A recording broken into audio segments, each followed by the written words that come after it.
Go. Max. Go. Eagle. Go. Ecom. Go pending final steps to cabin link check.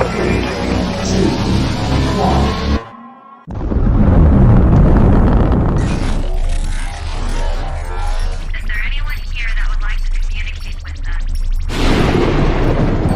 Can you give us a sign?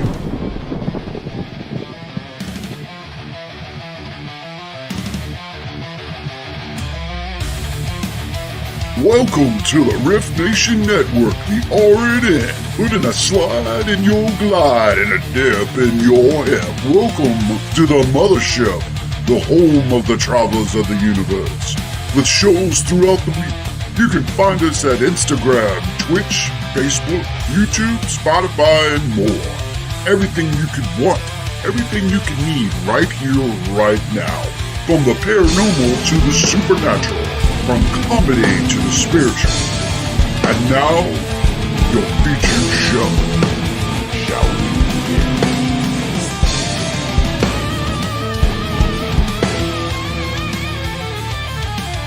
It's showtime, folks!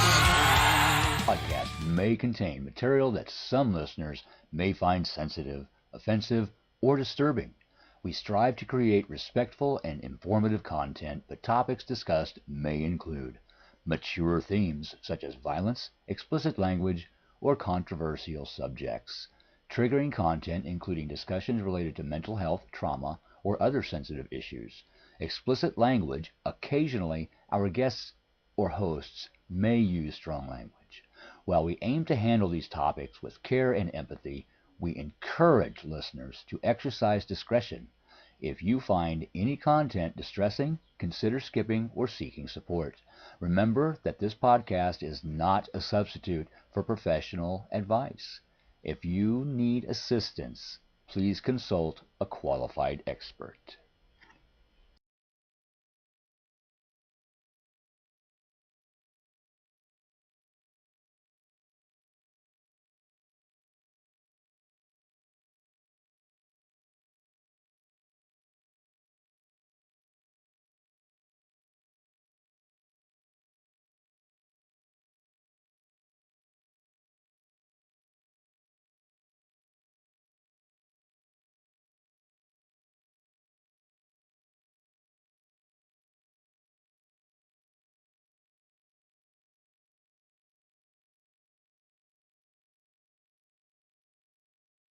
Hi. Hi. How you doing? Yeah, it's a week.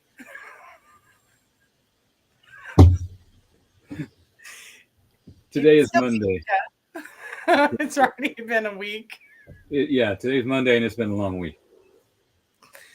Can I go take a nap? Yeah, no, after the show. That's my night time, though. Fine, take your nap. We'll make fun of you and I'll draw faces with my magic marker on my screen and take pictures and share it with everybody. And just my drool. Yeah. Snore. Yeah. Hey, Z-Son, how you doing? I've noticed it's taking this platform a little longer to allow people to see that we're on. And I've also noticed that they don't put out, like when I do a live, they don't put out that I'm live. The only way people see it is if they're just scrolling and I happen to be on their scroll. Keep scrolling.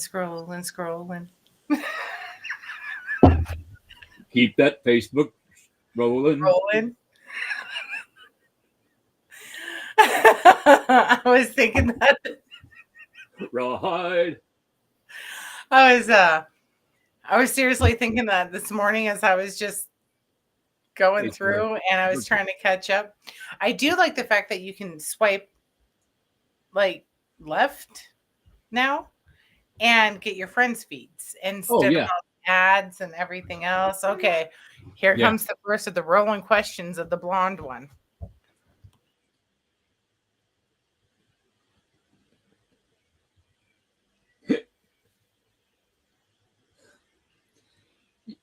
There is an actual person standing there. She's not talking to ghosts or anything.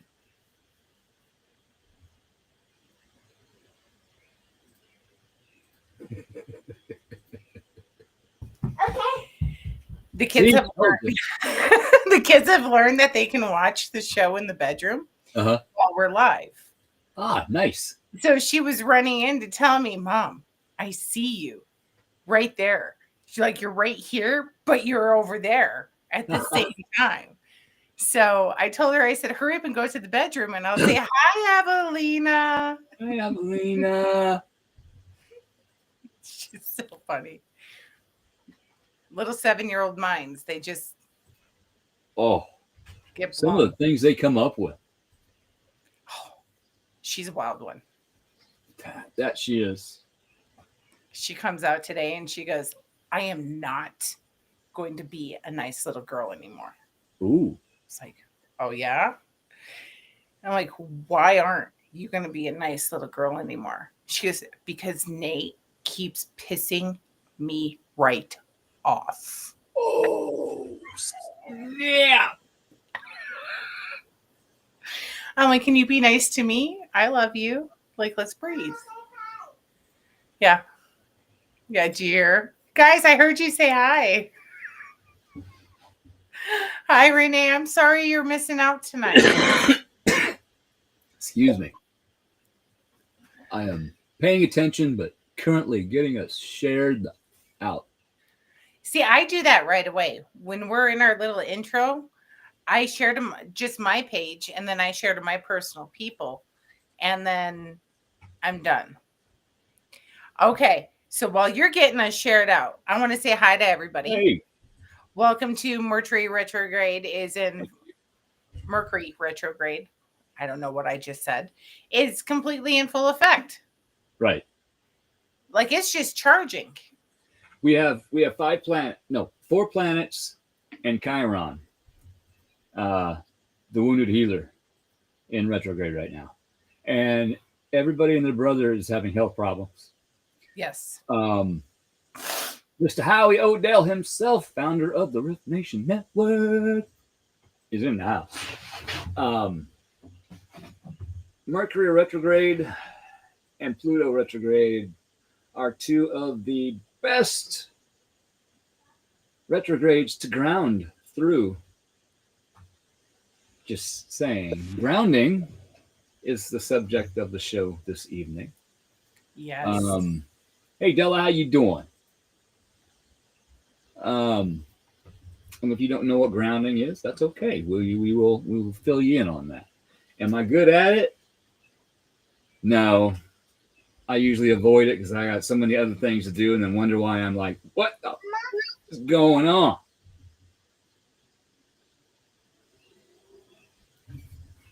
Grounding or earthing, some people call it earthing, is simply becoming one energetically with the earth.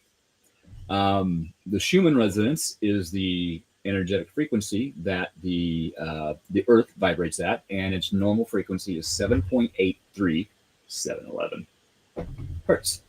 I shop there and I get Slurpees.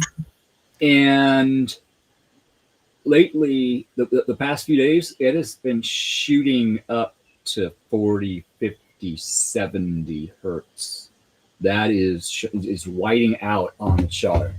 There are black lines where it just shuts off. Some people tend to believe that is a timeline change. There's the red that goes all the way down. It's the Earth is having some issues right now. The Ring of Fire, the fault line, volcanoes. We have earthquakes. We have wildfires. We have tsunamis. The Earth. She's mad. It's got gas. It's farting and burping all over the damn place. She has PMS. And vibrating the seat that it's sitting on. There goes Keith.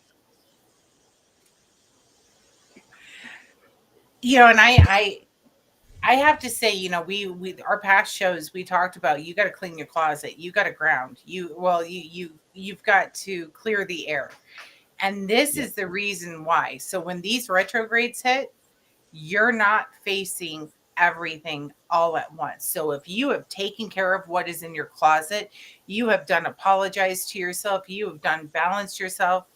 Yep, we are. I was just reading that. Mm-hmm. Read these retrogrades hit, and you should just be able to, ride the waves. But if you haven't done that, and even if you have, grounding is the most important thing that we can do during these times. Grounding and meditation to just balance ourselves out. I can't preach it enough. Go put your feet in the grass. Go take a deep breath. Go raise your hands up and get that warmth of the sun. Go take that just cleansing time for yourself. So when something hits you, you're not frazzled. Yeah. The sun. The sun is healing. They say, oh my God, it's dangerous. Can you get a sunburn? Yeah, you can. A lot of people don't know right now, but the poles have been shifting. So, and they're shifting a little faster now. So the electromagnetic field that protects us from the sun's radiation is also shifting a bit. So if you've noticed, the sun doesn't quite look the same as it used to, or if you go outside and you get a sunburn in 20 minutes instead of 2 hours like it used to be, that's what's going on. The poles are literally shifting. They have done it in the past. It has been done catastrophically and non-catastrophically. This one, hopefully, is non-catastrophically. People tend to forget that we're on an axis. So I'll go into the whole greenhouse warming effect, all of this, blah, blah, blah, blah, blah. We tend to forget that we wobble. We do this whole, and we spin on this type of axis, right? That's why we have summer and winter. Right. And we're constantly moving on this axis, But that, like a top, it looks like it's going straight, but we wobble. Yeah. Weevils wobble, but they don't fall down. Right. I aged myself. So I forgot where I was going with that, but most people just don't understand. Most people forget that. Like we forget basic science, basic earth science from when we were, in school. Mm-hmm. And so these changes have to happen. The earth has to rotate, kind of like when the moon rises in the spring and rises in the fall. You have the shift in the oceans and you have the shift in the swamps and everything. The shit has to surface and drop back down again, and then it has to surface, and that's the bacteria balance and everything. And we do that as well.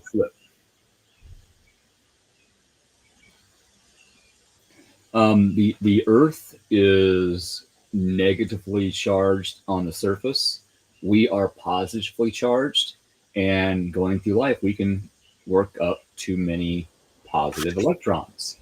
And if we don't have a way to negate those, think about it like overcharging your battery. What happens? You put a charger on your vehicle, on the battery in your vehicle, and there's something wrong with the charger, and it just overcharges it. Boom. I'd be a little bit nuts. It's going to cause health issues, mental issues. And when you go outside barefoot, walk in your yard, or at the lake, on the beach, barefoot, those balance out. And that is very beneficial to the human body. You can also sit on the ground, lean up against a tree. Trees, plants, also have an electromagnetic field around them. You can ask a tree, hey, can I ground with you? A lot of times you will hear an answer, yes, or no, I've got something wrong with me. Go talk to Joe. So you go talk to Joe. Joe says yes. So you sit down, you lean up against the tree, and the tree helps to remove the negativity, puts it out through the leaves into the atmosphere and out through the roots to the ground. Before you know it, 10, 15 minutes later, you're feeling better. You can go to the lake, jump in the lake. Jan? Yep. Go jump in the lake. Oh, yeah. What lake? I live in the desert. You shower. Go take a shower. bath. Your shower. The pipes come Yep. in through the ground. Pipes are usually lead, iron, copper, Really and shitty around here. grounds the water. The water runs over you, runs back down the drain, back into the ground. And while you're doing this is my thing. I tell everybody, okay, it's nice. Go take a shower. Oh, I took a shower. I don't feel any better. Did you visualize that negativity running off of you?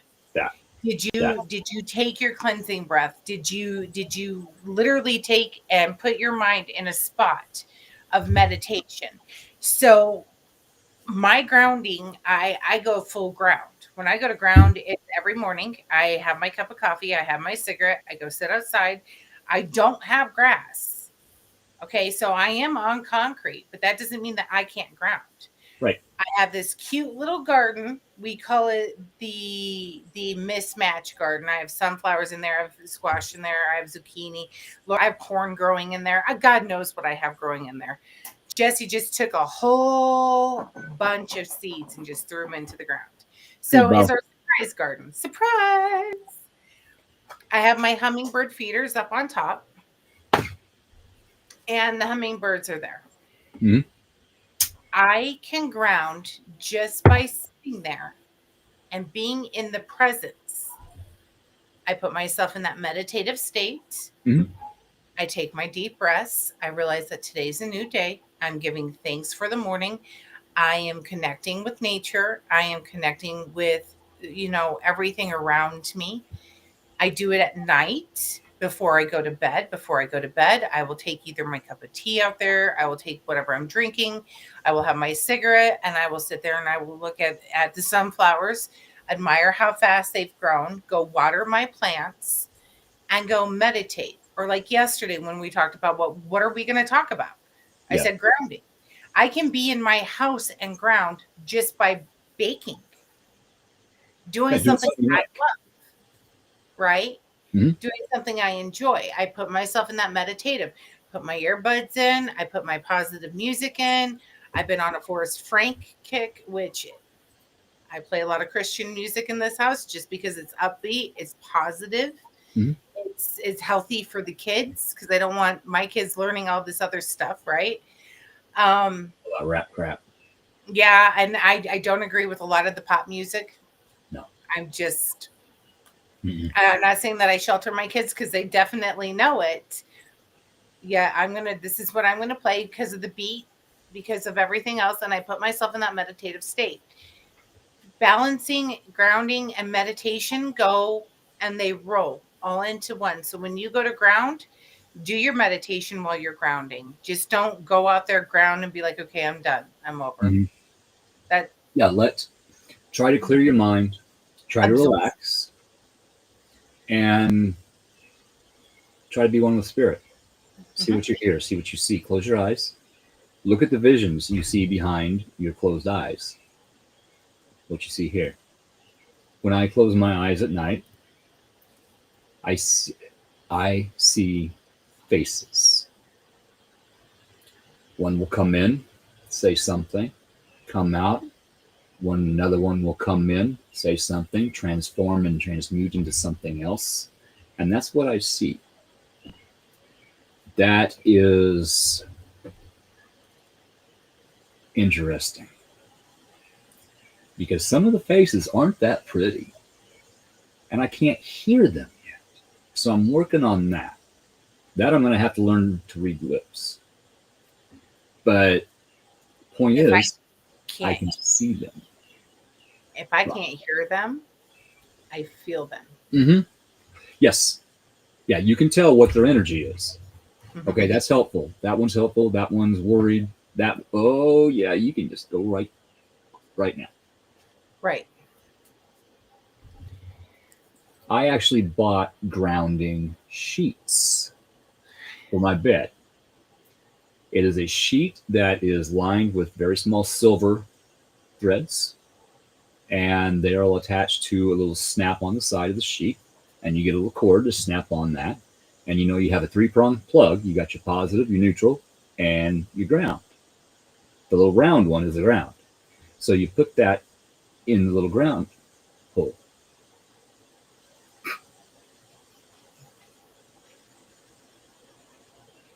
Not that one, Renee. I heard her. I heard her. I heard her snicker. I'm just. But I've actually been sleeping better. I'm still sore when I wake up, but it's not as bad. So it is helping. They make grounding mats that you can sit on. Put on a Shoes. computer chair, shoes. You can get grounding shoes. Yep. Socks, Um, shoes. It is amazing the technology they're coming out with. Science is actually agreeing with all of our woo-woo now. Science is agreeing with that. In hospitals, they are actually hiring Reiki healers to come in to do energy healing on their patients. Everything is changing. Science is catching up with Us. old knowledge. The Indians wore moccasins or they went barefoot. And those Yeah. moccasins, they were made out of animal skin or they were made out of grass around here, thick reeds and whatnot. Yeah. It brought them closer to the ground. So they were always grounded. With Always. We wear rubber shoes. It blocks. So I love the little videos that people are doing where they hold the electrical meters and then they go stand in the grass or they go stand in the dirt or they go stand in water. It changes. And it changes. We need that. We need that frequency. We are from the earth. Yes. We need the earth's frequency. We need its healing. And she needs us. Yes. We are all hand in hand. Just because we are up here, I believe that humans are probably the stupidest creatures on the face of the earth. I'm going to just say it. I am going to say it. We are stupid. We have lost our way. We don't know our head from our asses. Let's get legit. We really don't. We fight nature and nurture like you wouldn't believe. We want to go against the grain and we think that our way is better. But if you look at the animals are what? Animals don't wear shoes. Animals know when bad weather's coming. Animals know everything because animals are consistently grounded. Yeah. And think of birds migrating. Yep. They use the geomagnetic forces around the earth in order to do that. Mm-hmm. Now, a lot of birds are acting very weird, kind of like a bird that was in your home. Yeah, that was strange. Other animals too, because the poles are shifting. So they're having a more difficult time finding their mating grounds and their wintering grounds. We humans also had that. We still do in a way, but we have lost our ability to use it. And science is also looking into that. But we can't remember why we built something 200 years ago. So yeah, and then we finally start figuring out what the pyramids were actually for, right. And mainstream archaeologists are saying no, it's a tomb, because they don't want us to know. But they don't want us to know the truth. We know. We know. The pyramids were an energy, an electrical generator to transmit wireless electricity. They were the tin can and the string. Yes, just tin like can on this side, tin can on this side. You have a string in the middle. Yeah, we played the whole, hello telephone game with that. Yeah.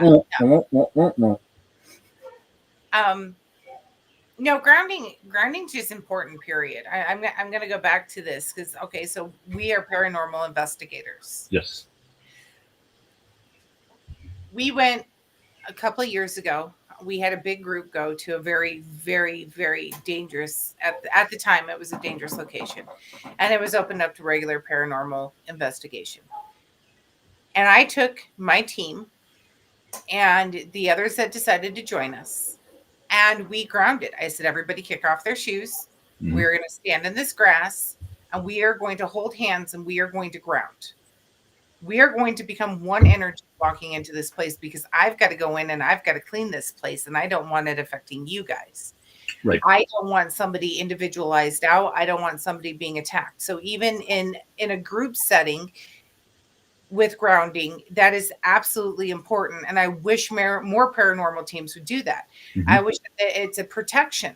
So not only does grounding balance you, not only can you do it from meditation, not only can you do it in every day, especially when you go on paranormal investigations, I feel that that is the one most important thing that you do is you ground before you clear any of your negativity before you walk in there, because you don't know what you're walking into, right? Mm-hmm. And you take a deep breath and you really connect with those that are around you, because those are going to be your safe havens, right? And Yeah. then after the investigation, go ground with the same people. Go Yes. discharge everything so you wash yourself away and you don't bring that home with you, because that's the last thing that you want to do. I don't care if it's nice. I don't care if it's friendly. I don't care if it's mean. It's nasty. It's negative. It's positive. I don't care. Don't bring it home with you, right? You leave it where it's at. Yeah. So Plus with grounding with your individuals on your team, okay, you know they're all grounded. We're all good. Okay, everybody's good. When you go into the investigation, if someone starts acting different, if you're grounded, you're going to notice that quicker. We were on an investigation. I won't say where, but there was a doll at a piano, and I told one of my investigators, because I know this investigator, I said, don't pick up the doll and don't play the piano. What did they do? They picked up the doll and they played the piano. The next thing you know, the investigator wasn't our investigator anymore. They were standing at the front door, staring out the window, wondering where things went that used to be there. So I'm like, come on, let's go outside for a minute. I'll show you. So I took my investigator over to a tree and I wrapped her arms around the tree and I wrapped my arms around the investigator and said, we're just going to stand here for a minute, okay? Okay. And about 5 minutes later, how did we get out here? Mm-hmm. Okay, you're back. Let me tell you. She's like, I did what? I'm like, yeah, you did. Yeah, you did everything I told you not to do. Well, it's like this last place that I was just talking about. One of our investigators, I knew who was going to get attacked. And I knew why they were going to get attacked. Okay. I knew who and I knew why. It was a toss up between three of us, and I'm me being one. And when this person started getting attacked, I knew, because we had grounded together. Yeah. He was in a different section. I was in a different section, and I knew, and I was like, I have to get to this individual and I have to get to them now, because I was grounded to them. I knew what was going on with them, with my that's not mediumship, that's not sensitivity, it's just human connection. I just I hate calling myself a medium or a sensitive or anything like that. I'm just human. I'm a small medium at large. So I knew immediately, and I knew immediately that I just needed to ground him back to me, put him back in the energy circle that we had created. Not that we went out and created the circle again. I just needed to pull it in. I needed to pull him back in, right? And then it happened again because somebody interfered with the whole process. And I ended up snapping and I said, leave him alone, or you're going to have issues with me, because you are the reason why this thing is here. Oh, it was a big deal, right? So I ended up grounding him back to me. And when he grounded back to me, it didn't affect him again. So grounding an investigation, grounding with anything, grounding with the people that you love is very important, because it also helps establish that connection. Yes. And when you ground with somebody, energy knows no time, no distance, nothing like that, right? Mm-hmm. So grounding, I can ground with you, Keith. I can do it right now. Yeah. I can ground with Heidi. I'm picking on Heidi because she just popped up, so I figured I'd pick on her. I can ground with Heidi. I can ground with anybody, and that grounding with people brings strength amongst you and them, and a sense of peace, a sense of connection, a sense of unity. And I say this because let's look at the Native Americans, the way that they used to do it. I'm just going to use them for an example. They used to sit around in a circle. They grounded in a circle. Mhm. They sang in a circle. They meditated in a circle. They connected with each other so they knew what was going on and what was going on around them, and they were heightened sense. That's called the empathy line, right? That's called being human. You have that capability, and we are animals, and animals have that. Mhm. Animals ground to each other. Animals, they don't necessarily meditate together, but they migrate together. They do this together. They do that together, right? Like, Yeah. grounding is important. Yes. Yes. Working in the garden. Yes, absolutely. Yes.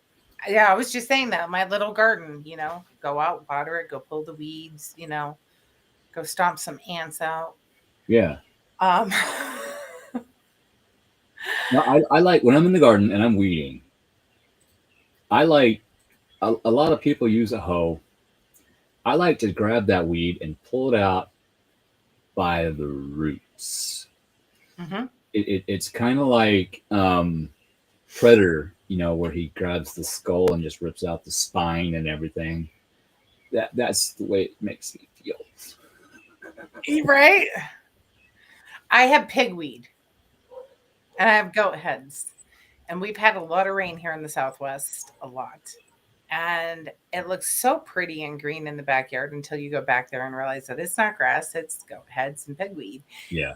And I get just, if anybody doesn't know what a goat head is, it's this little ball and it has like spikes all over it. And when you step on it, it hurts like a SOB. You think a Lego's bad? Yeah. No, no. Goat heads. You have to pull those out by the root. Yes. And I could make a comment on that comment, but I'm going to be nice and I'm not going to. His pants may not be white, but his undies sure are. No, they're not. Oh man. No whitey tidies. I like color. I'm not gonna psychically connect to you and figure out what color your underwear are. I'm just saying. But let's Spirit just told me to jump back real quick because you were talking about circles. Mhm. A circle is kind of a cycle. Mhm. One of the exercises we used to do, we still do once in a while, with the team and with clients and whatnot, is cycling energy. Mhm. Hold each other's hands, and you pull with one and you push with the other, and you see how much each other can take. You just keep speeding it up and speeding it up, and all of a sudden you're level, but then you increase the level. Okay, let's take it from this hurts to this hurts, from this hurts to this hurts. Let's raise that vibration, and it's like all of a sudden one of us will go, okay, I'm done. I'm good. But by the time we get done doing that, we have grounded. Mhm. Church. Okay, so I'm going to go on a rant. One of the reasons why I like going to mass is when we sing, we hit that vibration. Yeah. Right. We hit, especially if you go to an old chapel, right? You go to an old church, and yeah, I saw that. I didn't comment. I might have done it a time or two. But when you go, the chapel is built at a certain dimension. We sing your songs at a certain frequency. That frequency hits the top of that chapel and then it comes back down. Yeah. Right. And that is very grounding. This is where you start to feel that connection. You start to feel that peace within inside of you. You feel whole. Right. Just like the bells tolling, you feel whole. And that's why when I always, this is just my opinion. I will not go to church that's a mega church or one with a stage. I'll always go to one with an altar because I don't want to be I don't want to be preached at. I want to be teached. 2, that vibration isn't there. Right. That vibration that you need, that we'll call it the holy vibration, is not there. Not somebody with a guitar sitting there singing and the drums going and this and this and this. That is not what church was meant for. Church was meant for that harmony, Mhm. that frequency. It was meant for that frequency, for that connection, right? So it goes with the whole grounding thing. So it doesn't even matter if you are pagan or if you are Christian or whatever denomination you are. Everything has that frequency and everything has that harmony, and it feeds our soul. Mhm. See, yes, exactly, Renee. Churches and temples were all sound and frequency generators. The That's bells what I were was going to made say. for Yes. that. Yes, they And were, and we've taken that away. The windows too. Yes. The windows and all of the stained glass art in the windows. Mm-hmm. You'll notice different ones in different churches. That is for a specific frequency. Reason. Yep. The shape of the hall is for a specific frequency. There are caves underground, ancient caves that people used that resonate at exactly 111 megahertz. How Catacombs. did they know how to do that back then? Because they knew more than we do now. Including the organs, right? And that's what I'm saying. I can't personally go.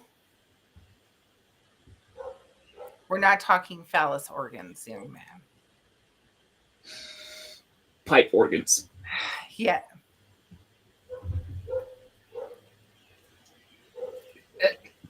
I'd say I'm sorry, but I'm not. I ain't gonna lie. But that's why I can't go to any old church. Yes. Is it nice to get down? Is it nice to hear that music? Absolutely. Do I leave there feeling fulfilled? No. No. You said caves, going into the catacombs.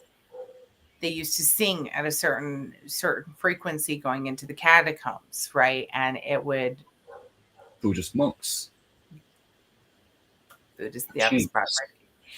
even our Catholic monks.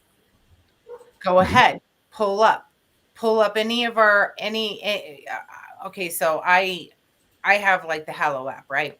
And I can go through and I can hit up music, and I turn around and every night I try to go and focus in on our monks, because they sing at that frequency, they sing at that vibration, they sing at that harmony. It was just, it's very healing. It's healing is what it is it's a healing frequency.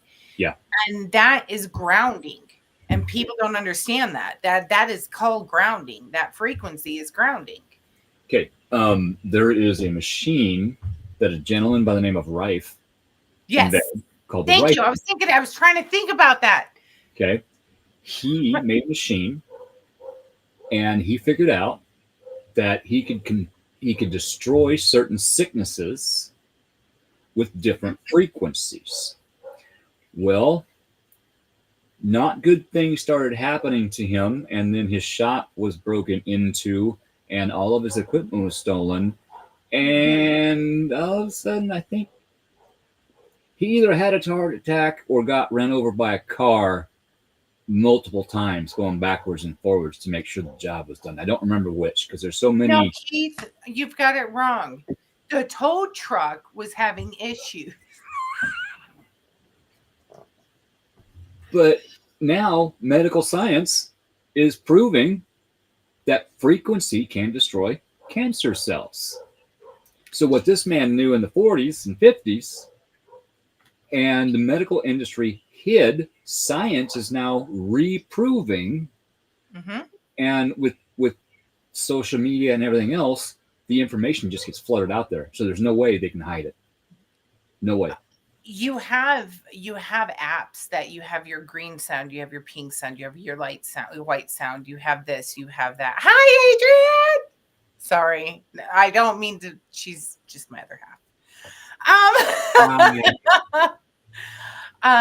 You have all these apps that you or brown sound waves, green. What is it? Brown, green, white, blue, pink, red. Sound waves that you can use. Bells kill parasites. Loud We have noise. such a parasitic infection nowadays because the church bells don't ring anymore. And I'm going to say that, not saying, oh, church. No, the church bells used to ring all the time. Yeah. And when those church bells rang, the parasites were dead. So why aren't we ringing those church bells? Why aren't we doing certain things? Singing bowls. I love singing bowls. You want to ground, you want to meditate, learn how to use a singing bowl. Sound healing, tuning forks. It's sound healing. And that's all part of grounding. There's so many things that we can do to ground. Sound, music, the ground, literally, water, everything around us we can use to help us ground. Yeah, I can walk by a machine at work and I can tell by the tone that it's putting off something isn't right. Just even if I don't hear the tone, just the feeling, it's like that vibration. No, something's wrong with this machine. Somebody's got to find it. Generally, nobody believes me until it breaks. But then they're like, okay, yeah, there was something wrong. And you'll notice, like, if you're walking by, say, a generator, and it's putting off a very low, flat noise, and that noise drives you insane. It drives me the crazy. Wrong vibration. Yep. But then you walk by something. I'm trying to think of a good example. I can't, but it makes you feel elated.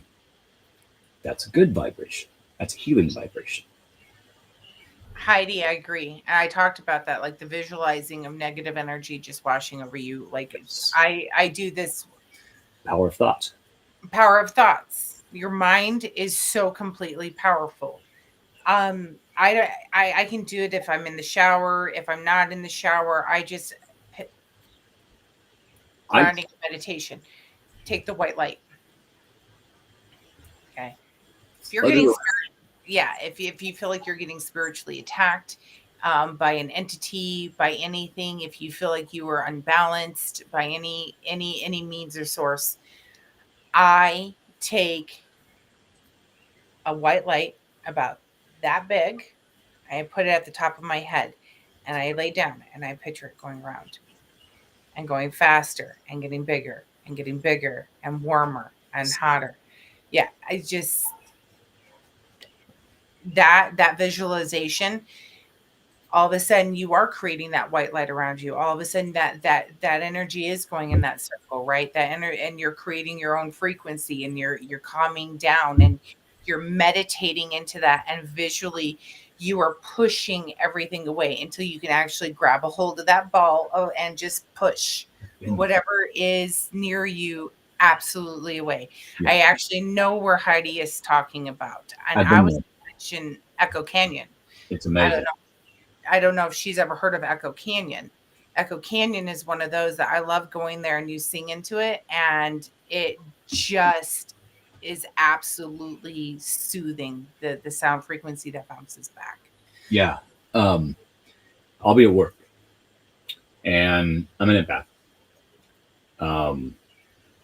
Multiple types. Anyway, I'll be standing in the shop and all of a sudden I get an anxiety attack to the point where I'm about to drop to my knees.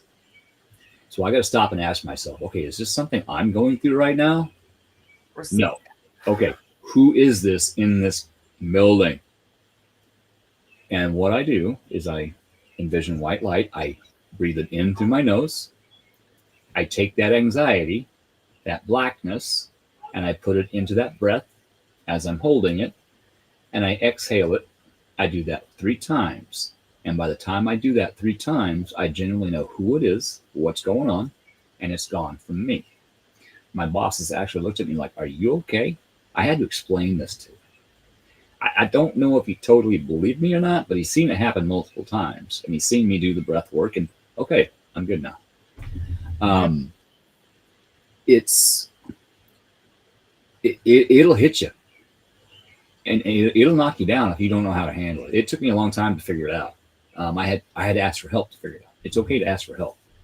I will be walking through, and all of a sudden I got pain in my knee, and I just look over at somebody. I'm like, how long has your knee been bothering you? How the do you know that? Yeah. But that's being in tune with the energy. That's you grounding at night. That's you taking your morning ritual. That's you doing this. That's you doing that. It allows you to be able to decipher what is what. Be open to my gifts. Yep. I get up in the morning. I get the cat food, because if I don't, anyway, that's the first thing I do. Yeah, I get my coffee, and I go out on the front porch. I got my phone. I sit here and I listen to the birds, to the crickets. You know, I'm sitting here scrolling my phone, taking care of notifications and whatnot, getting caught up on my memories because there's certain things I want to delete and just exit out of my life. But while I'm doing that, I'm also multitasking and listening and joining in to that frequency. I'm raising my vibration to the birds singing, to the crickets cricketing. I say hello to the trees. I wave at them. I don't know if you've ever seen it. I'm sure you have, Jan. But you'll be sitting there at a park, on the porch, whatever. Wind's not blowing, and all of a sudden, one leaf goes. I'll wave at it. Hey, how you doing? And it'll quit. That is that tree recognizing you. Hey, I'm here if you need me. Okay, so the squill, the confirmation is the darkness is removed. I get that. I was going to touch on that because we have had a conversation about how we don't like a certain box store. Yeah. Okay, we'll call it the Mart. Yes. I don't like going in there, and the reason why is because everybody's frequencies and vibrations are so scattered because nobody grounds anymore. Everybody's at this crazy level and it's go, go, go. Everybody's so self-absorbed and whatnot. So I have a hard time going. And when I do, I'll bring either the kids, and the kids are my focus, and we're going to just go in there. We're going to have a good time. And the kids help me with my anxiety going in there. And my anxiety is because of the vibration. And I understand that. And I recognize that. And those of us with abilities know that we can't just turn it off, right? So what do? You got to put your bubble around and whatnot. But what do you do if you don't have somebody there with you? I throw in my earbuds. I throw in my earbuds, have my phone, put it in my pocket. I do not hold a conversation when I am in the Mart. I cannot. I can't. No, people will walk up to me that I don't know and tell me every health issue I never wanted to even consider existed about themselves because of being an empath. And they just word vomit everything out about their life. And it's like, okay, hang on one second. Shield, mirror. Oh, I got to go. Okay, bye.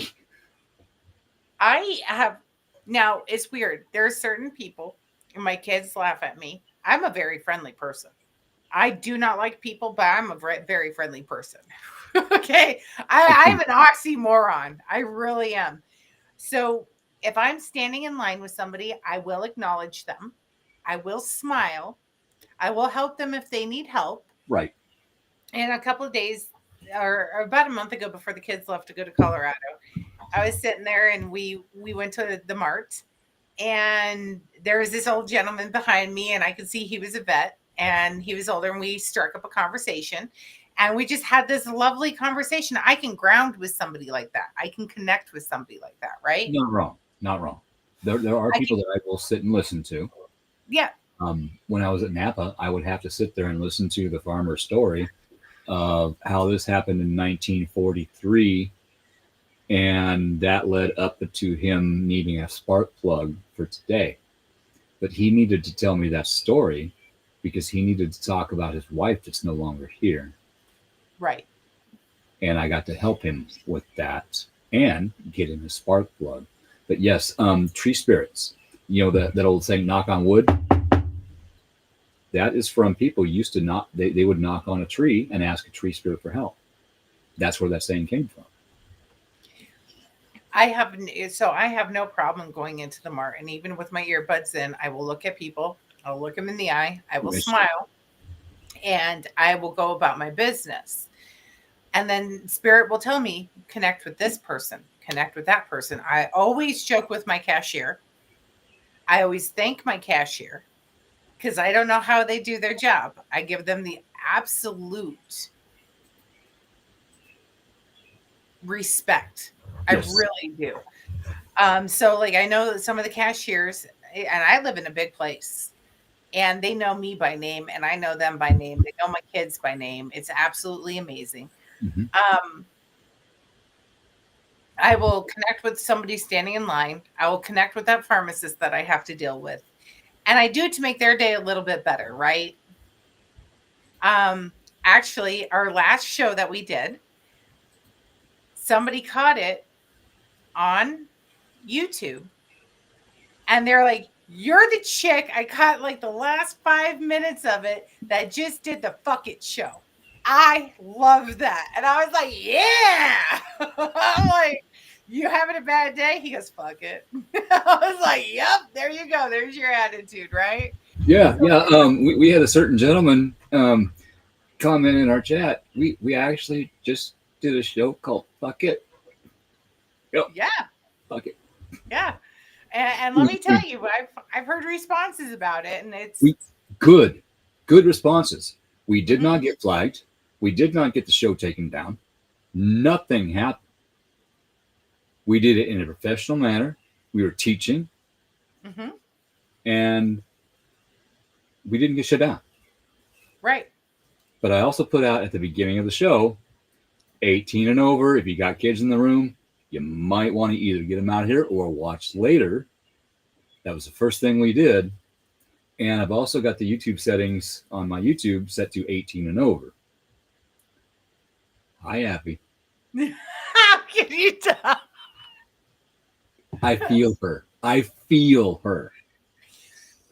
Her vibration. I'm like, oh, she's coming in. And you went, oh, like, yep, there it is. That's perfect.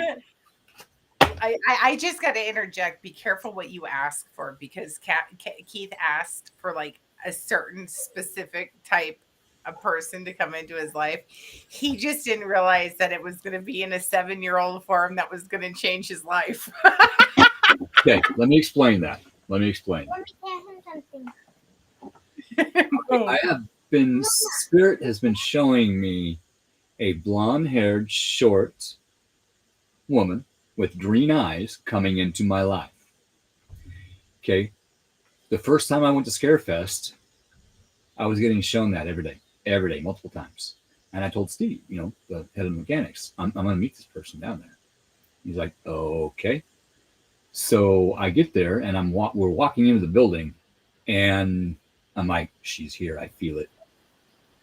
And he looks at me funny, and we walk through the front door, and I look up and over, and she looks up and over, and we're both like this. Okay. So I spend a lot of time going back out to my truck for something I need, just so I can walk through that room, because I wanted to talk to her. I didn't have the nerve to. So I'm sitting here on my phone at the booth playing Mafia, Walking Dead, something, playing the game, Angry Birds, I don't know. But I feel her walk up, and she says, I don't know why, but I need to talk to you. I'm like, that's a good thing, because I need to talk to you too. And we have become the best of friends. We have helped each other with paranormal issues and life issues.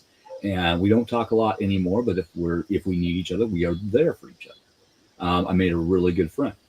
Spirit has a really funny way of bringing people into my life that need help. Oh my God, look at you. Look at you. So I get to figure out if that is a future relationship, or if that is a lesson, or if that is a person I just need to help. But as we talk, we figure it out, and everything happens the way it needs to. But yeah, I'm still seeing that blonde-haired, green-eyed girl. And go ahead, pop her on camera. Abby, come here. Come here. Come here. You can't make this up. You can't make that up. The short, blonde, green-eyed girl. I need to tell him She is something. amazing. After the show, go play. She is amazing. And she knows it's you. Yeah, we'll go with this. You have grounded with her before. You have had that connection with her. You know, you with both of the kids. So she knows it's you. She goes, "Is that Keith?" Yes, that's Keith. I need to talk to Keith. I need to tell him something. And usually she does. She's called out the spirits that are sitting at your house. She'll pop off and tell you something that you need to hear. Yep. You know, and it's funny. Spirit works in weird ways. Yeah. I already You know? afford somebody's a pain in the booty. Yeah, you're a pain in the booty cheeks. No. And that's like Adrian. She knows when it's Adrian. Yeah. She knows. I have taught her, and I've taught all of my kids how to ground. I have taught all of my kids how to meditate. I have taught all of my kids how to connect. And that was one of the most important things that I could teach them, because I know that every one of my kids has gifts. Yes. Yes, they do. You know, Absolutely. I already have And they're 50 gonna So- grow. gifts that may help. so I just Nobody knows. I don't know, it's so important. People, it's so important, especially if you have gifts. Yeah. You need to ground. If you have turmoil in your life, you need to ground. And during this retrograde, let me tell you, I'm just going to put it out there. I have seen so much negativity come to the surface. Yeah. This retrograde. It's a very different, we say this every single time, right? Oh, this retrograde's the worst. No, this is a very different retrograde. This is one of those retrogrades that you've got to connect with yourself. Yeah. Because if you don't pay attention to Mercury retrograde, especially when the other planets in retrograde are working with and against each other, okay, in certain aspects, in certain ways, along with the other astrology up there, you're going to go nuts. You're going to fight everything that is coming up in your life that you need to look at. And then you're not going to do anything because you're fighting it. You want to bury it back under here because you don't want to look at it. You don't want to feel it. And then here comes Pluto. Mm-hmm. I'm going to pick you up by the back of your neck, face plant you on the concrete, and say, we're going to do this now, whether you like it or not. And you're not going to be able to control it. That's a huge thing. That is the biggest thing. That's why we try to do the clearing out your closet before this. This is why we've been teaching and preaching that you've got to come together with yourself. You have to heal yourself, or this retrograde was going to kick you in the ass. I'm just going to put it bluntly. Yeah. And this retrograde, I'm watching it kick people in the balls. It's hard. Kicking my ass. But it's also showing me, okay, you've been unhappy with this job that you were grateful for to get. But you've been unhappy with it for how long? And how long did it take you to finally have enough of the last job to change things? Mhm. 25 years is how long that took me. Well, I've been here about 2.5, maybe a little over, but I've known for a long time it's not me. But it was a paycheck, getting through it. But Spirit has showed me in no uncertain ways that It's not where I'm supposed to be. And So- what did we talk about last week? You and I personally had a conversation. Was it last week or the week before? You have to get uncomfortable to get comfortable. Yeah. You have to get uncomfortable enough in order to make yourself, no, I'm going to use the word allow yourself. Thank you for that. To make a change. You have to understand, you have to sit back and think about, okay, why is this making me feel this way? What is this teaching me? What is this teaching me about my life? Why do I need to change? Why do I get a feeling of fear and anxiety and all these other things before I even walk in the door? Well, maybe because there's over 30 machines that use 480 dead short heaters to heat plastic in that thing, and the EMF is physically eating me alive. I have a shielding, energetic shielding around the boxes coming into that plant. I've got a little dial on it attached to an extension cord going to a ley line to help, but it's not enough. It's not enough. They were talking to Hey, Jeremy, how you doing? You know, I'm going to get a little bit personal. Oh, yeah, Chris, it's getting uncomfortable. You coming home to mama. It's going to get really uncomfortable. But I'll hold you and I'll love you through it. Are you going to be on her? I'm going to get a little personal, and we're going to take a step back to about a year and a half ago. I had a hysterectomy. Okay, you want to talk about panic attack and things that I didn't understand that was happening to me? Same, Chris. I was 200% estrogen. I was losing my mind, literally losing my mind. I was going crazy. I was really sick, and I was struggling. So go in, find out I need a hysterectomy. I'm okay. I've had my kids, right? I have grandkids. I don't need any more. And if this is killing me, take it out. Little known fact that they don't tell you before you have a hysterectomy. This is how powerful your mind is and how everything works. Your body will fight to keep that body part. Yeah. So here I am. I'm having massive panic attacks. I'm having anxiety attacks. My heart's going out of control. I don't understand what's happening. I don't understand why this is going on. Until finally somebody sat down and explained to me that this was normal, even though this was killing me. So you can apply this to anything negative in your life, right? My uterus is the negative point. All right. I'm bleeding to death. My hormones are out of control. I'm sicker than hell and I'm dying. But my body still wanted to hold on to my uterus because it's a part of me. Yeah. Right. And I had to learn how to breathe. This is where I started my deep prayer. This is so, okay, everybody, I don't hide it. I'm Catholic. So I started my deep prayer. This is where I started really turning on the Hail Marys. So I did my rosary over and over and over again. People say, oh, it's so boring. No, it's supposed to be boring. It's a meditation. Yeah. You're supposed to meditate while you're doing it. That's why you have the beads. That's why you have this. It's a meditation. So I started meditating. I started doing this. I started doing that. I started doing the deep breathing. I started working through my panic attacks. And I had to reassure myself over and over again, it's going to be worth it. Yep. Adrian said it. I remember a point in time when you said, I will never have one. Nobody will alter my womanhood. And you had to get past that. Absolutely.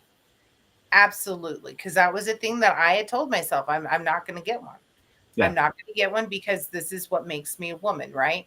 And I have to get past that. You can apply this to anything, a relationship, your habits, your patterns in your life, You can apply it to anything. You have to get uncomfortable to get comfortable again.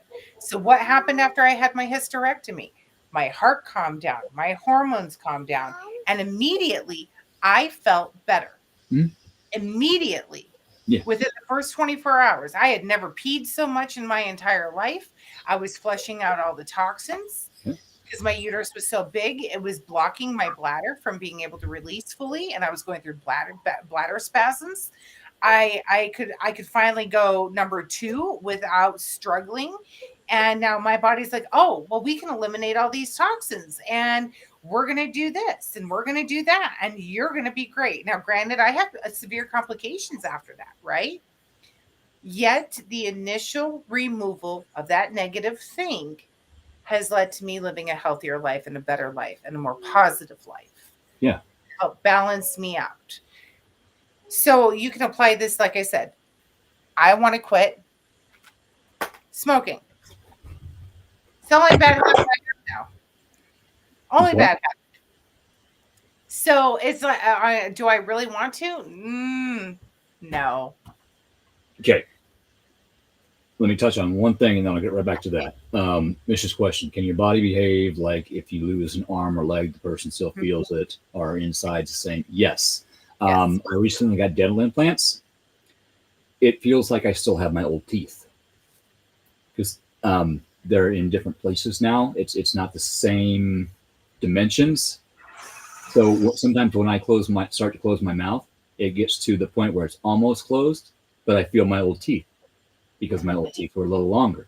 It's really weird, but yes, that is possible. Yes. I have a good friend. I had a good friend. He lost his leg due to cancer, and he still felt his leg. Yeah. Any part of our body. called a I great have thing. CRPS. So I have a nerve disorder that replays my broken foot, that replays my C-section, that replays anything that I've had with damage to my nerves. So your body works in mysterious ways. And the way that I have to heal that CRPS is by literally mind over matter, meditation, grounding. They do the mirror trick.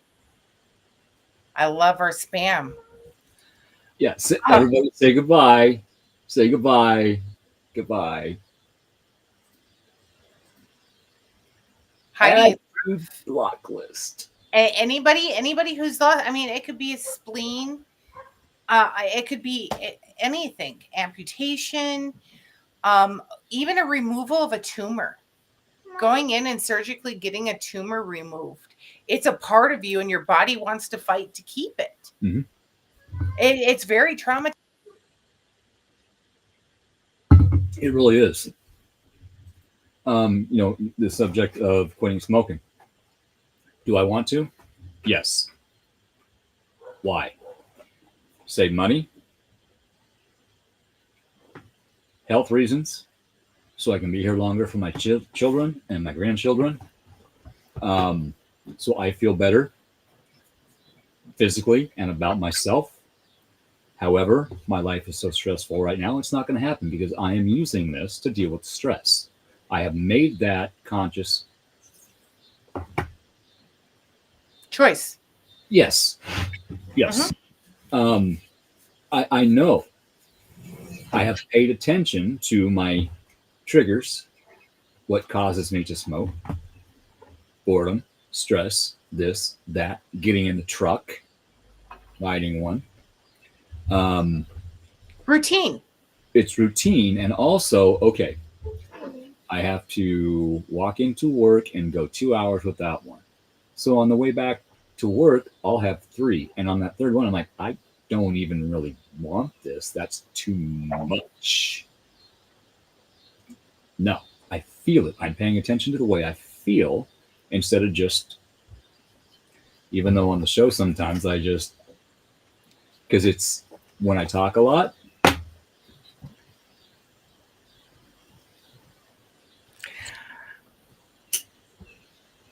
Well, and here's the other thing that I'm going to go with balancing and grounding and everything else. what you put into your body is super major. So to prevent certain things, I have what I call is my natural herb dealer, and that is my sister-in-law. And I make sure that what I put into my body is healthy because I smoke and I have done my fair share of things that weren't healthy. I make sure that I'm trying to cleanse myself. So not only does it help me energetically cleanse myself, it helps me physically cleanse myself. Yeah. You know, I take frankincense. So I have these pills that I take. I take the frankincense, and what do? They detox this. They help fight cancer cells. So I've had melanoma. I have what looks like bullet holes going down my back from the melanoma. So I make sure that I take my frankincense. I make sure that I take my organ detoxification. I make sure that I take the healthy vitamins. I make sure that I do this and make sure I do that. So it's still me connecting with nature because I'm putting that nature in me in a compound form. I make sure that I use the top of the line. And I'm very fortunate in that I can do that. But that's a sacrifice that I've made to make sure that I'm here. So when people tell me, well, I can't afford that. Well, that's nice. I can't afford to be sick. Yeah. So I'm not going to do X, Y, Z. I'm not going to go out to eat 6 times a month. So I can afford this for myself. Yeah. You can make changes in your life to Mhm. change your financial situation. Mhm. This is one of them I want to change for the benefit of my financial situation. I've done the math. I figured out how much I could save. It's a lot. It's a lot. But then the fear kicks in. Okay, what if you're at work and you get into a situation where you really need one? How bad are you going to go off on somebody? My boss has looked at me and said, Keith, you need to go outside and have a cigarette. Mhm. Okay, I'll do that. Because he could feel and he could see where I was in my mental state, in my anger. And he said, you just go do your thing. Let's take care of this. Scorpios, let me tell you. So smoking is funny because I'm the same way, and I've quit before. I've quit plenty of times. I'll just pick it back up in that stressful moment. It releases a false happiness, false serotonin that we become addicted to. Yes. Um, Yes. So the feeling normal when you have a puff is actually that false serotonin making you happy, Yeah. making you feel normal because we've become dependent on it. Mhm. And I'm not, I mean, obviously, And you got to think back. There's a reason why you started. There's a reason why you kept it up to keep that feeling. Look at your childhood and how you were brought up. piss But my mother off. look at how your friends treated you, your family treated you. And once you heal the ache, that may help you to quit if you want to quit. Exactly. It's like, I've quit plenty of things in my life. I used to drink a lot. I wasn't in a happy place. I, uh, I was that person, and I didn't drink every day of the week. But let me tell you, when Friday rolled around, whoo, whoo, Mama was having a good time. Let me tell you, responsibly because it was always at my house. We had a farm, and the kids were outside, and everything else, and I had a shit ton of them.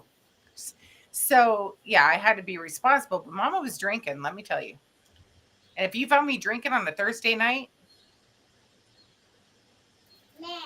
that was bad.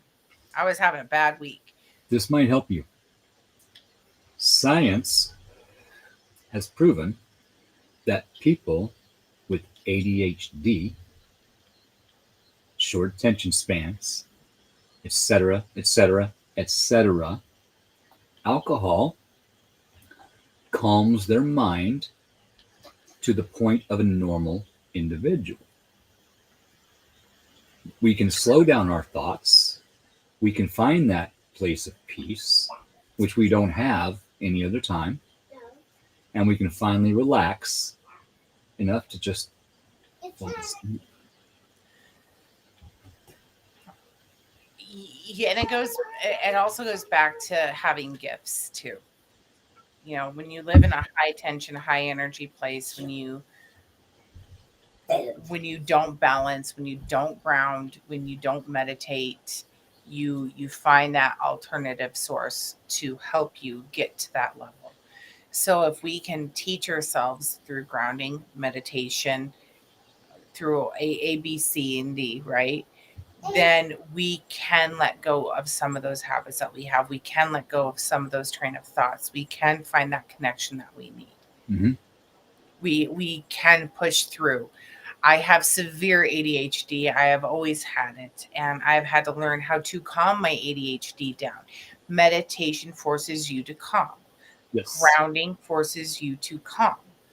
You know, concentrating on this and that forces you to calm down. Um, and I have found since meditating more, since praying more, since grounding more, since doing all these things, I'm not as high strung. I'm more focused on thinking. I'm more focused on what is actually going around. So if I get that little at my door, I can be like, oh, hey, I know who that is. Adrian's going to be needing me. And sure as shit, what'll happen? Adrian will send me a message, right? Or, oh, I know that one of my boys will be calling. I know that this is going on. I know that is going on. And instead of shutting it down and tuning it out, I'm able to filter it through better. Yeah, you can deal with it. You can. And having those gifts, I think a lot of us try to calm it down and to quiet it down through alternative sources, drinking, smoking, drugs. We try so hard because it is so overwhelming because nobody has taught you. I know I saw that. I actually know what it is. We It's can do funny. that. Um oh, Adrian, now you got my ADHD brain going because I know what's going on. I know what it is. Okay, Um wait. I got to ask something. Who is Kevin? I have not seen a Kevin in the conversation. I looked on Rumble and YouTube, and I don't see a Kevin. Who's Kevin? I don't know who. I don't know because I'm Kevin. not seeing Kaysen. Hi, Kevin. Cason's not watching tonight. If he is, he's quiet, and that's fine. But I don't know who Kevin is. So if you're watching, Kevin, hi. I tried to say hi to everybody, so hi, Kevin. Maybe I'm Kevin. I don't know. Squirrel. Kevin. To my entire family, I'm Steve. I'm that one, according to my family. There you go. Kevin is these. Okay. Thank you. So we tend as empaths, as That helps. people who are connected to the other side, we try so hard to be normal. We try to function normally. We try to do this normally. We try to do that normally. Because I don't know, I was that weird kid in school that I didn't connect with other people because I would tell them what was going on and they'd be like, I honestly, that's the look I would get. And I was kind of a loner.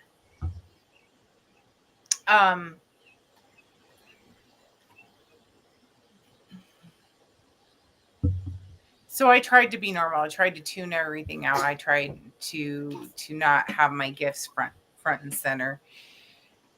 So I drank, I did this, I did that. And it wasn't until I honestly started balancing and meditating and grounding that I was able to get through my day.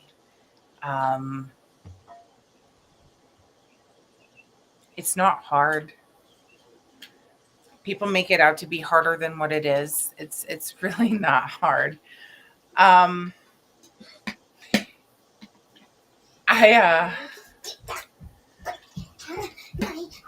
put your feet on the ground. I know. I'm just gonna push through this. Do it. I put my feet on the ground. I will place my hands over my stomach. I will take 3 deep cleansing breaths, and I will just picture the roots growing into the ground. Power of 3. That's right. And then I'll take 3 more deep breaths once that connection happens to establish that connection. And I just, like Heidi said, the visualization, visualize it just going out.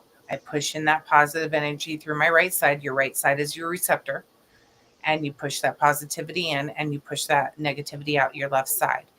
And you can use the white light as grounding and balancing.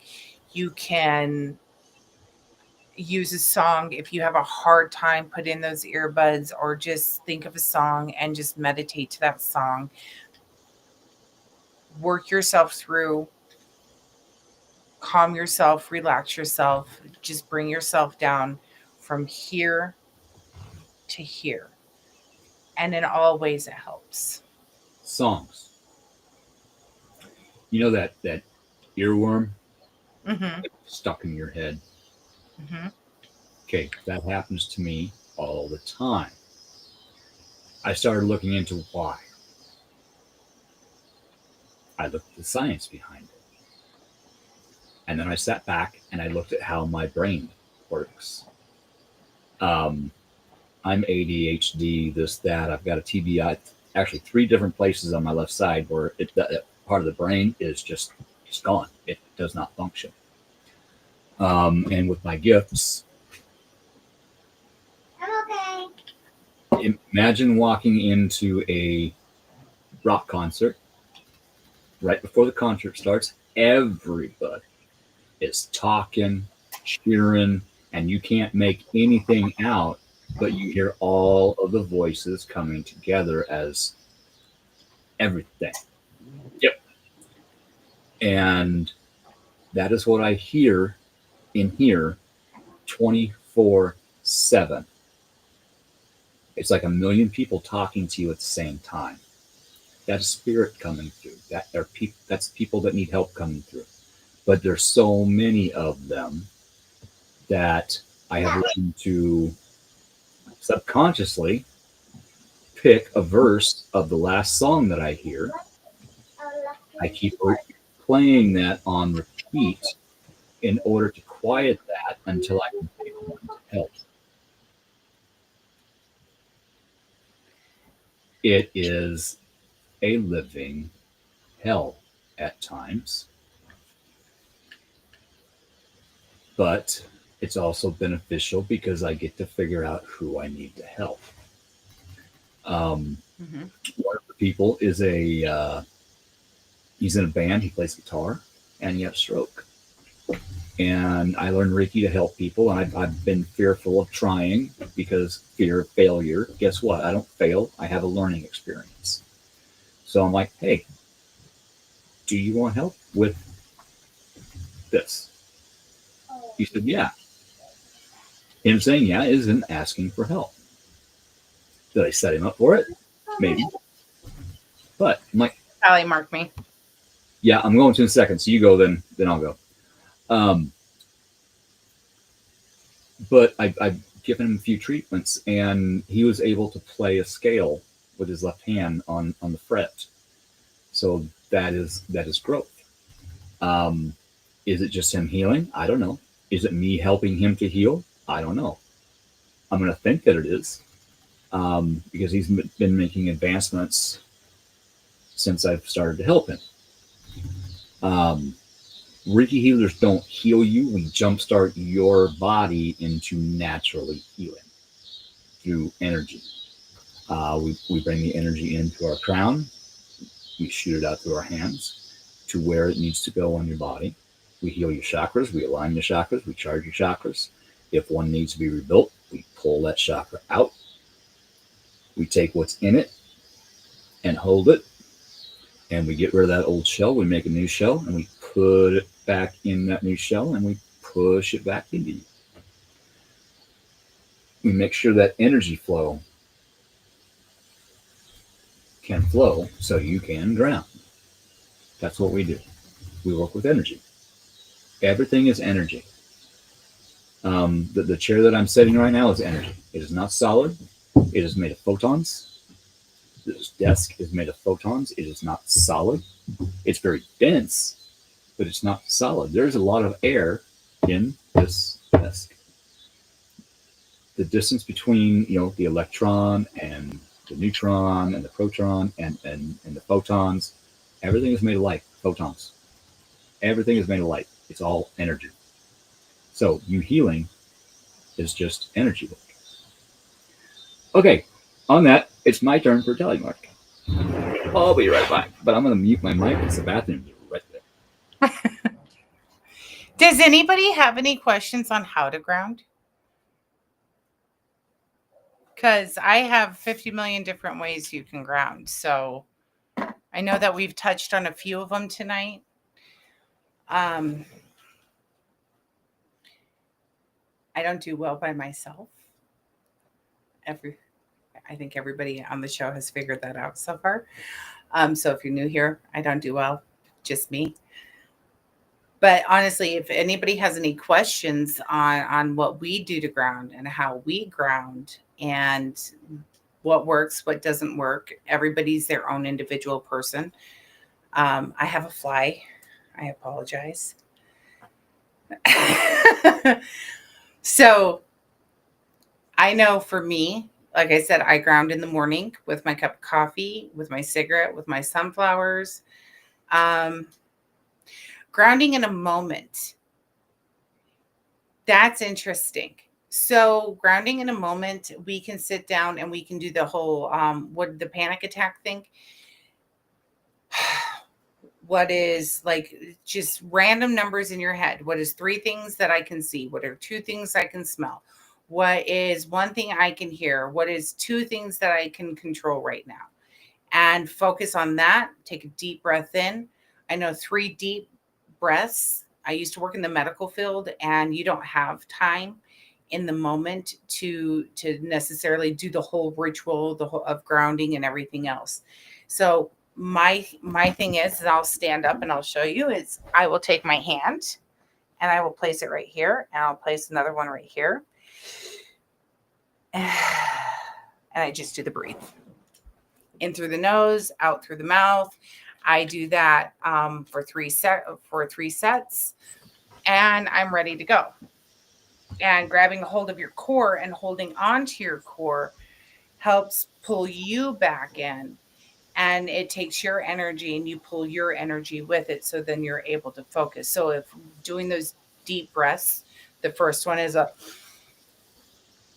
and you just hold it and push it out real fast. You push out the negativity that is around you and that's inside of you. Your next breath is you're going to envision balancing, really like a quick balance, like just grabbing a hold of vibrations and visualize them calming down. Breathe out. And then your third one is where you're just going to let everything go, and you're going to let everything flow, go and flow. And that should do a quick reset and balance in the moment. And that takes a matter of like 3 deep breaths. So it's the quickest one that you can do in the moment. And do that several times a day. That now moment. Yeah. That is very important. Staying in the now, being present in the moment. Okay. Right now, I am on a show which I was scared to death to start, but here I am with Jan, my friend, my sister from another mister, and we help people. At least we try to.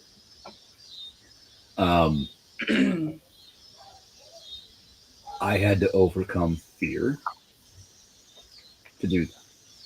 However, right now, I am good. I am living in this now moment where I am with my dear friend and my dear friends in the audience.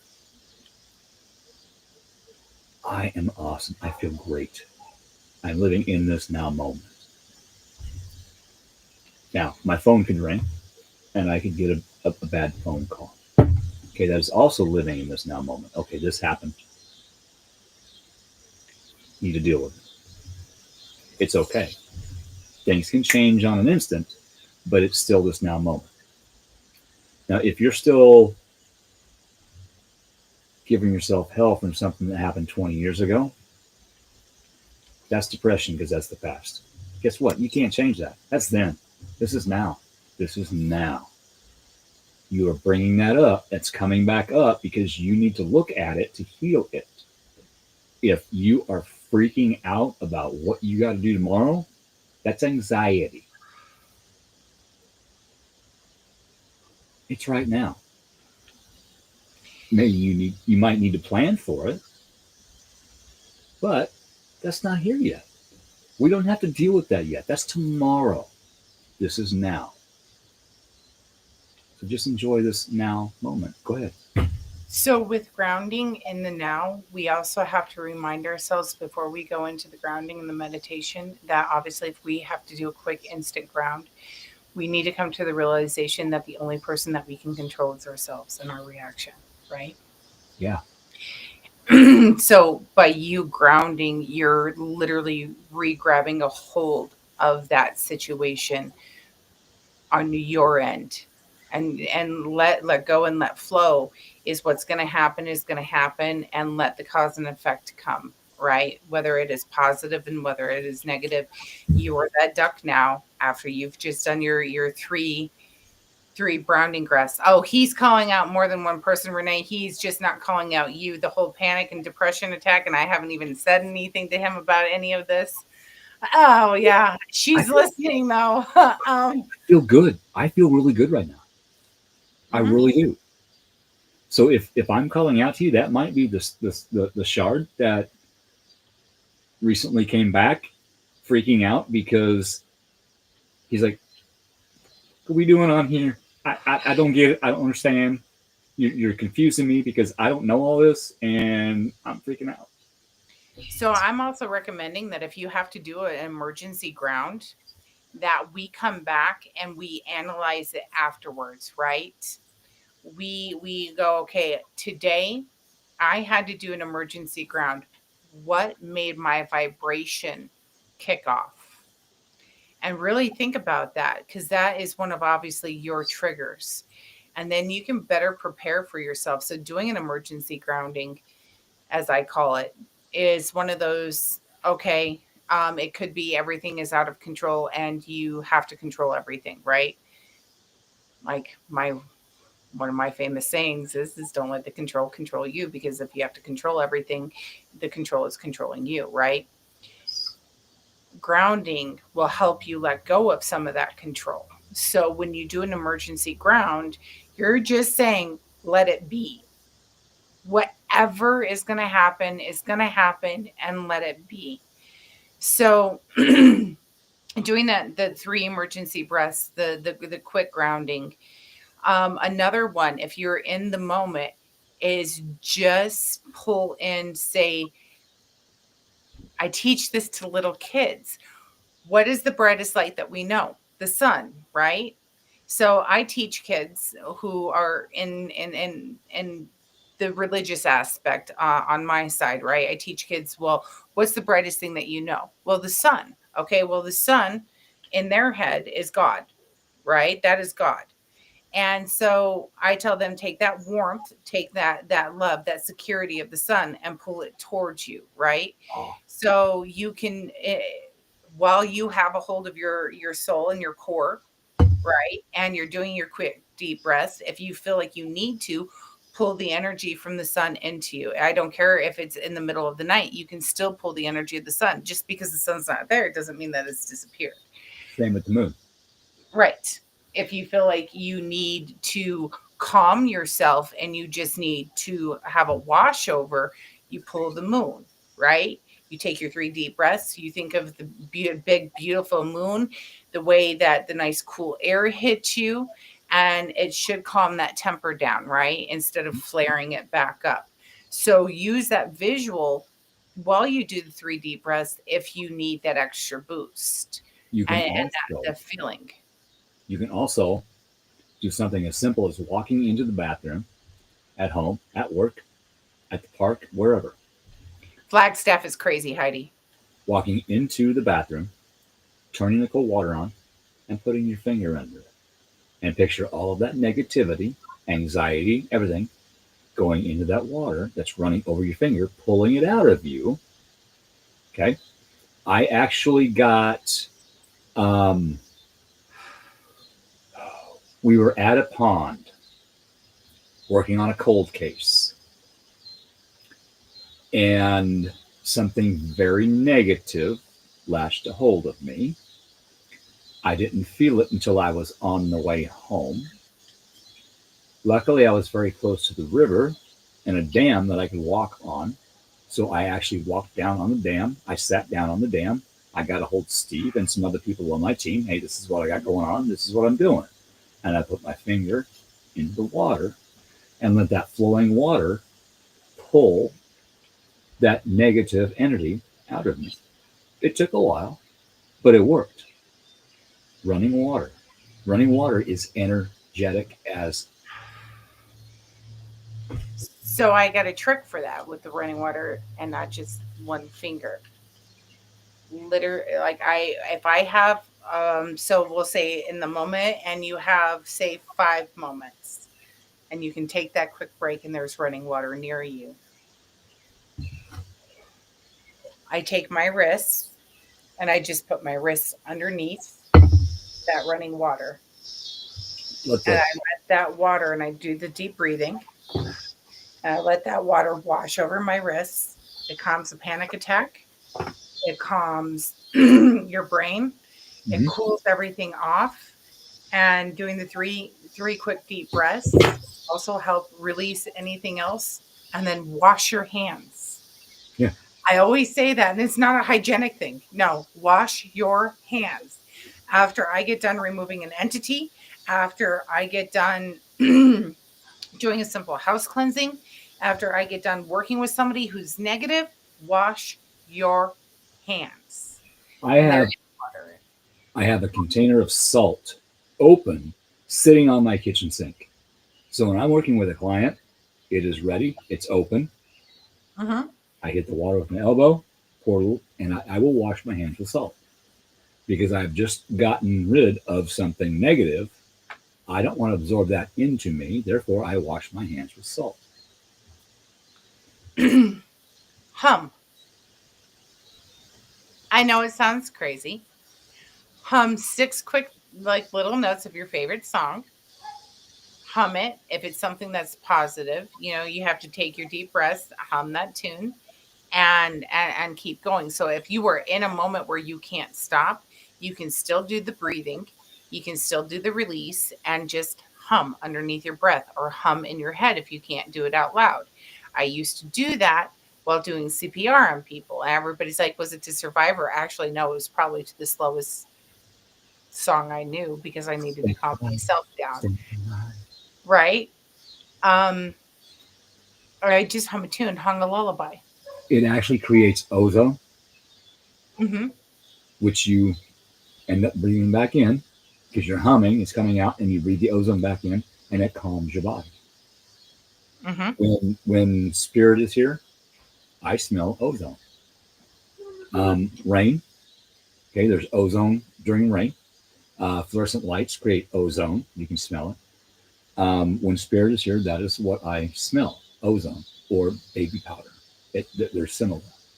When spirit is working with me, that's what I smell. That is my sign.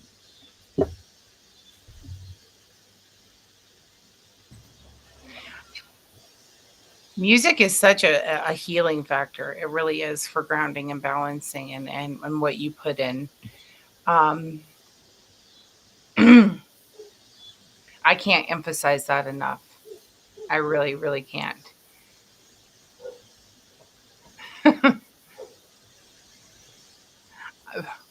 Prep my zoo. Oh, I always tell people these are my monkeys. If you listen to my phone ring, I have circus music for my kids Not my and for my monkeys. significant other. These are my monkeys and this is my circus. Like I say that every time my phone rings and it's the kids or something. This is my monkey. This is my circus. And if it's something you don't want to deal with, not my monkeys, not my circus. Not my circus. Um, Grounding is just such a balancing thing. If you can do it with smells. So this is another thing that I do. Smells. I have essential oils and I wear certain essential oils.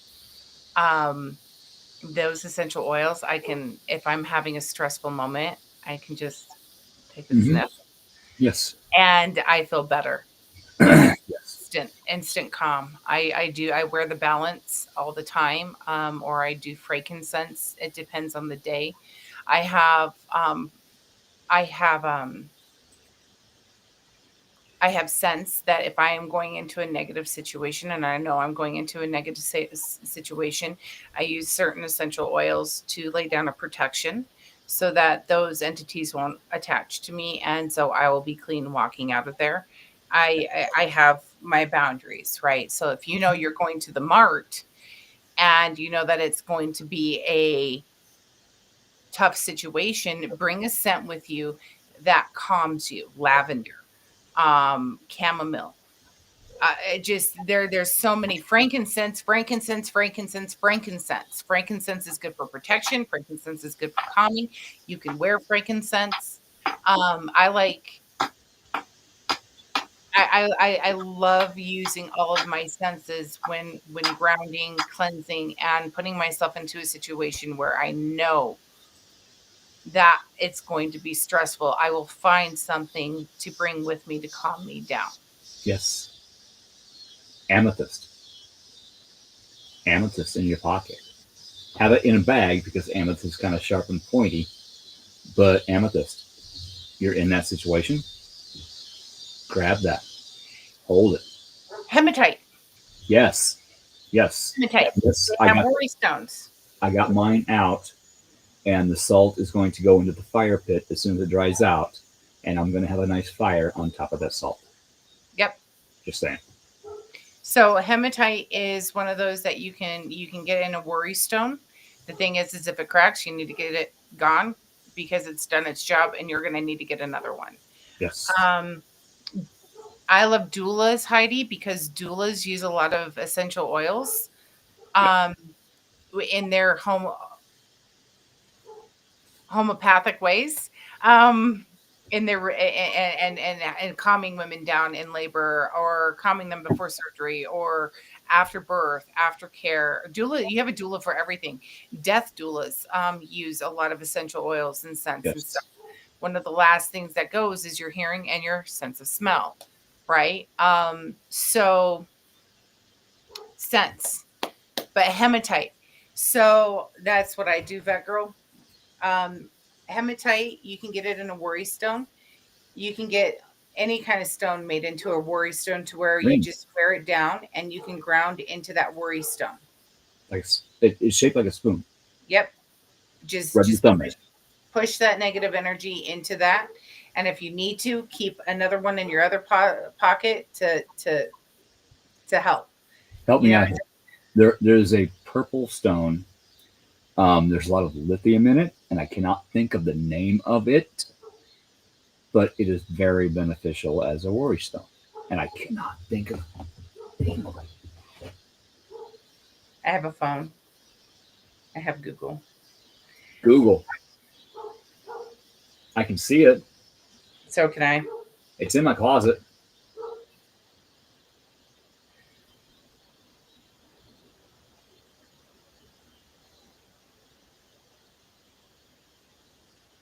Thinking. Thinking. It's amethyst. Yeah. No. No. No. Hang on. Hang on. Labradorite. Mm-mm. Oh, lab is awesome. That's my favorite stone. But hang on. I gotta go. I gotta go look. It's gonna drive me nuts. People, I'm opening my closet. Lepidite. What was that? Lepidite. Lepidolite. That's not it though. That's another good one. Jasper. Well, actually, it might be. Hang on. I'll tell you here in just a minute.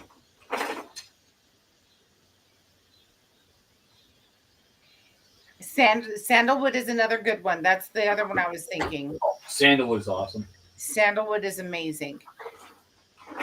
It's one of those that it's a good all around scent to wear, to carry with you. So even with essential oils, you can just take it out and you can smell it if you have a little jar. Um, There's a male voice just came through.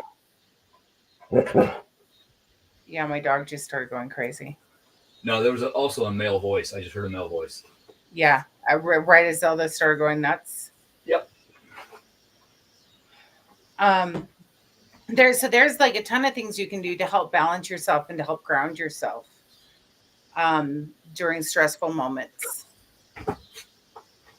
Yes, Heidi, that's what I'm thinking. The lipidite. It may be. As Keith continues to rummage. Yeah, because mine's gone. Well, maybe not. Is there any other? Does anybody else in the audience have any suggestions?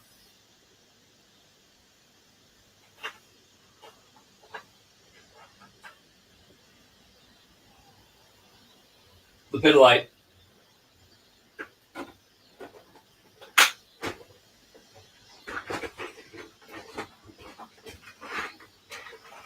We feel satisfied now. Did you hear that? I scored.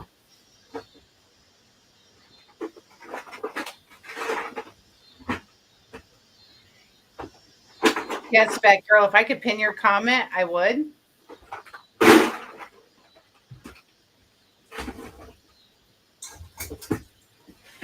These are some of the things that you can use with grounding. I mean, just if you need something physical, if you need something scent, if you need something visual, these are some of the things that can help you. There's like I said, 100 million different ways to ground. I just do a lot of breath work. I calm the energy around me. I tell you one thing, if I have issues with entities and everything else that can throw off my grounding, that put me, I don't scare easy. I don't get mad easy. I'm not razzled, but I tell you what, if there is something that is bothering me in a house and I know it's an outside force, my kids will tell you I do this thing where I can literally just shut down all energy around me. And it is the ultimate grounding thing I can do. And I wish I could teach people how to do this, but I take a deep breath in. I suck in everything. I'm like a vacuum, right? I just suck it all in. And I get this Keith. And I get really mad.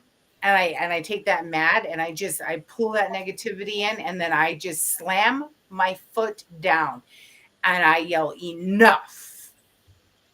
And I force all of that energy out and I just slam it and it just shakes everything. And all of a sudden everything goes quiet. There is no energy. There is no nothing that is vibrating. There is no frequency. There is nothing. I just shut it the fuck down. Why do you think churches have bells? Loud noises. Yep. Even our ancestors knew that loud noises push negative energies away. Something simple as clapping your hands. If there's something attacking you, clap your fucking hands. I do the 3. We Adrian picked up on that. Too. Yeah, Abby.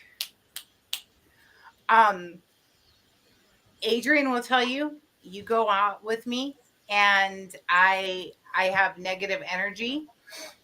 I don't do it with my right hand. I only do it with my left hand because I push out, right? I push out my energy and I lay down my protective bearings. Mm-hmm. If I walk by a door that's open and I don't like what's in that room, I snap 3 times. And with those 3 snaps, it's don't. That is no. Yep. No and off are 3 of the most powerful words in the English language, in any language. No. You will not affect me. No, you're not going to affect me. In fact, there's somebody watching that's been watching the show that's been hovering outside the boundary. You know what? No. You want to Stop. watch, you want to learn, you're more than welcome. But you're not going to affect me spiritually or energetically. There's a reason why you don't want to touch that boundary that's around my house. Go ahead, touch it. Go ahead. Go ahead. No, seriously, go ahead and touch it. I want to hear it. I want to see it. Yeah, that may be a little petty, but yeah, I want to. So I'm very much so. I would love to tell them to fuck off, but that's feeding into them and that's giving them something. The snaps are saying you get nothing. You get nothing. I put that foot down and I slam my left foot down. Nothing.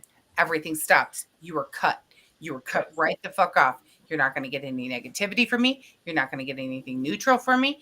You're not going to get anything positive from me. You were nothing. You are not going to touch this. That is a boundary. Telling them to fuck off is giving them something. You don't want to give them anything. Here's my take on it. Okay. We're going to get a little real right now. This is a little adult. So, the fastest way to adjust your chakras and align them and charge them is through having an orgasm. Therefore, telling them to off yourself, heal yourself. That is my rendition of it's not in a negative way, it is in a positive way. Fuck yourself, heal. That's why with the mechanics, we had this thing for a long time. Go fuck yourself. We meant it in a positive way. And I still use that in a positive way for other people standing outside my boundary energetically. Go heal yourself. No, you're not getting through that. If you think you are, touch it and see what happens.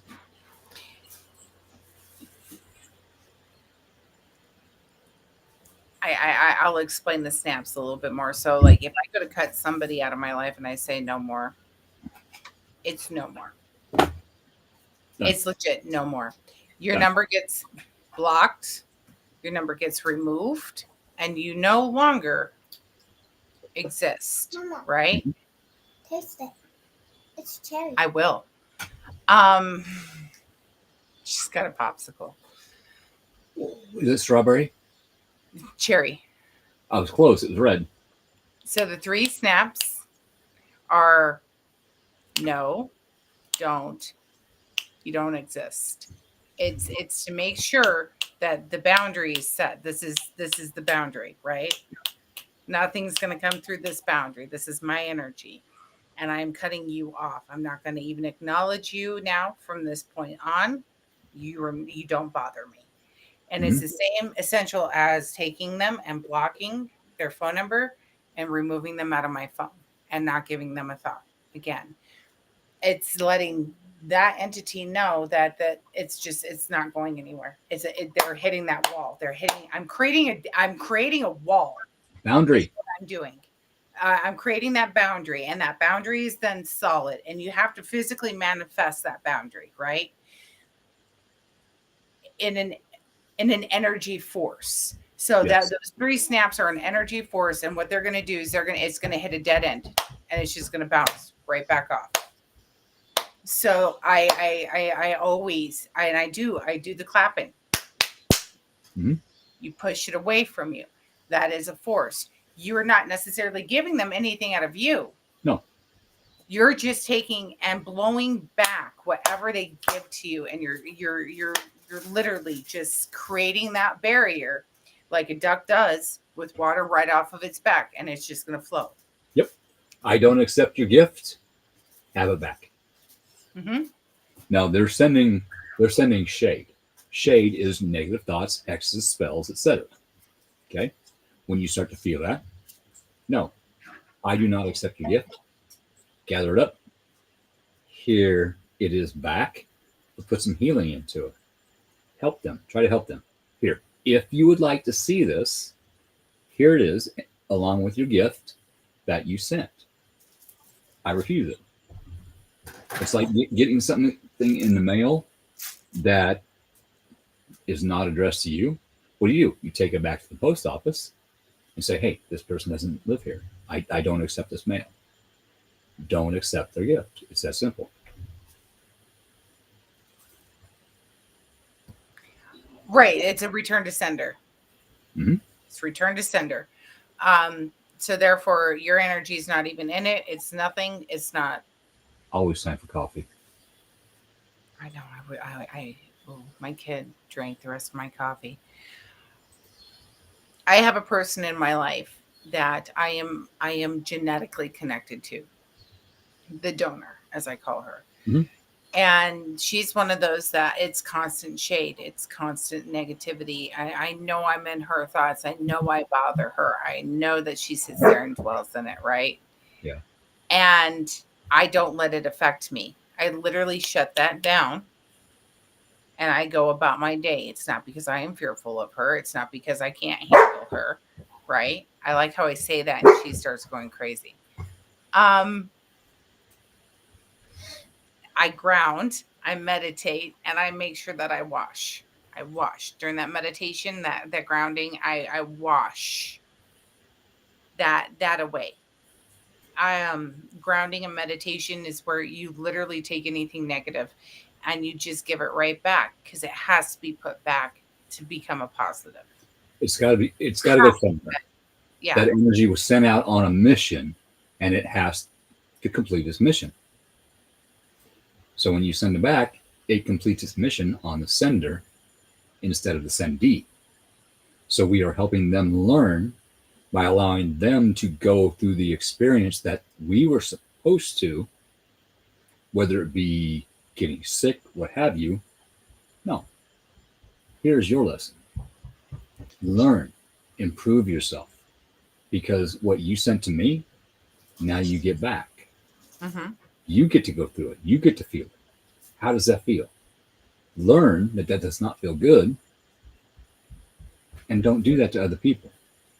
Even the people that have left my life, I wish them nothing but love and from distance and healing. I want them to heal. I want them to grow. I want them to be abundant. I do. And just leave me alone. I I will when I walk away from somebody and Adrian knows this, I don't know if she's still with us. I will tell you I love you where you're at. Goodbye. I don't say goodbye unless it's final. Goodbye to me is final. Yeah. I always tell you, bye Keith. See you later. I never say goodbye unless it's final. If I say goodbye to you, that will be the last time you hear from me. I am telling you I love you where you're at. I choose not to be a part of this, and I'm not going to give you a second thought. My last lesson, who I know is watching. Hi. Um, that last phone call before I was blocked, my words were, we're not going to fight tonight. If you want to talk tomorrow, we'll talk tomorrow. Good night. Goodbye. Because I felt, I knew. And all of a sudden, I was blocked from everything. It was a relief. It was a relief. So Are you getting hot? like 90, it's 90 degrees in the house. I turned Okay. off the AC because Okay. it wasn't shutting down. When you do it that way and you walk away and you ground and you cleanse yourself and you say, okay, I'm not gonna let this person bother me. What tends to happen, like Heidi, I just saw what she put. When they send negative stuff to you, that negative stuff comes and says, you know what? I have no reason or rhyme or purpose of being here. So therefore I'm not gonna be here. I'm just gonna leave. Like this negative entities will turn away from you. because you have that light. Or they'll be drawn to it. Right. And if they're drawn to it, if you have your boundaries, you're meditating and you're grounding, they can't touch you. Yes. Moth. I love lamp. What happens when that moth goes to that lamp, that light? It gets too hot and it dies. Mhm. And that's the So, way, yeah, that's the way I try to be. I try to be a beacon of light. And I know everything's going to be attracted to me because I'm that beacon of light, right? I know that the negative is going to be attracted to me. I know that the positive is going to be attracted to me. I know that energy, I'm just a magnetic. Okay, so I am a magnetic energy. And I know that. And I'm not saying I'm perfect because Lord knows man, no. no, you don't want to get on my bad side. Because if I love you and you piss me off, it's game on. Soul If you Shard still love me, has old thoughts, just yeah, saying, that I'm still getting used to again. Um, these true crime shows, yeah, they ain't got nothing on what's in here. And so I'm still getting used to that again after getting all that out of my head. And now it's all right back in my head. And you don't even want to know what I want to do to my boss right now. I don't like people. I No. really don't. The 99% of the people that I meet in my life, I will be I loving and everything. And it's no offense to anybody. It's really not. It's just I overload so fast. Yes. Um, Yes. Not easy, but so fast, right? I can't handle a 40-minute conversation on why you went to Walmart to get napkins and what happened to where it took 40 minutes for you to get out of the store. I can't handle that. Now, if you want to talk spirituality or ask, astrology or whatever, energy work, yeah, let's talk about that. That's something meaningful to me. But idle chit chat, Scorpios, no, ain't happening. Yeah, okay, I gotta go. See ya. Done. I tell my kids that no matter what light, always that light will always win over dark, but balance. Well, and that's another thing is when we are so bright, sometimes we have to learn how to just dim that.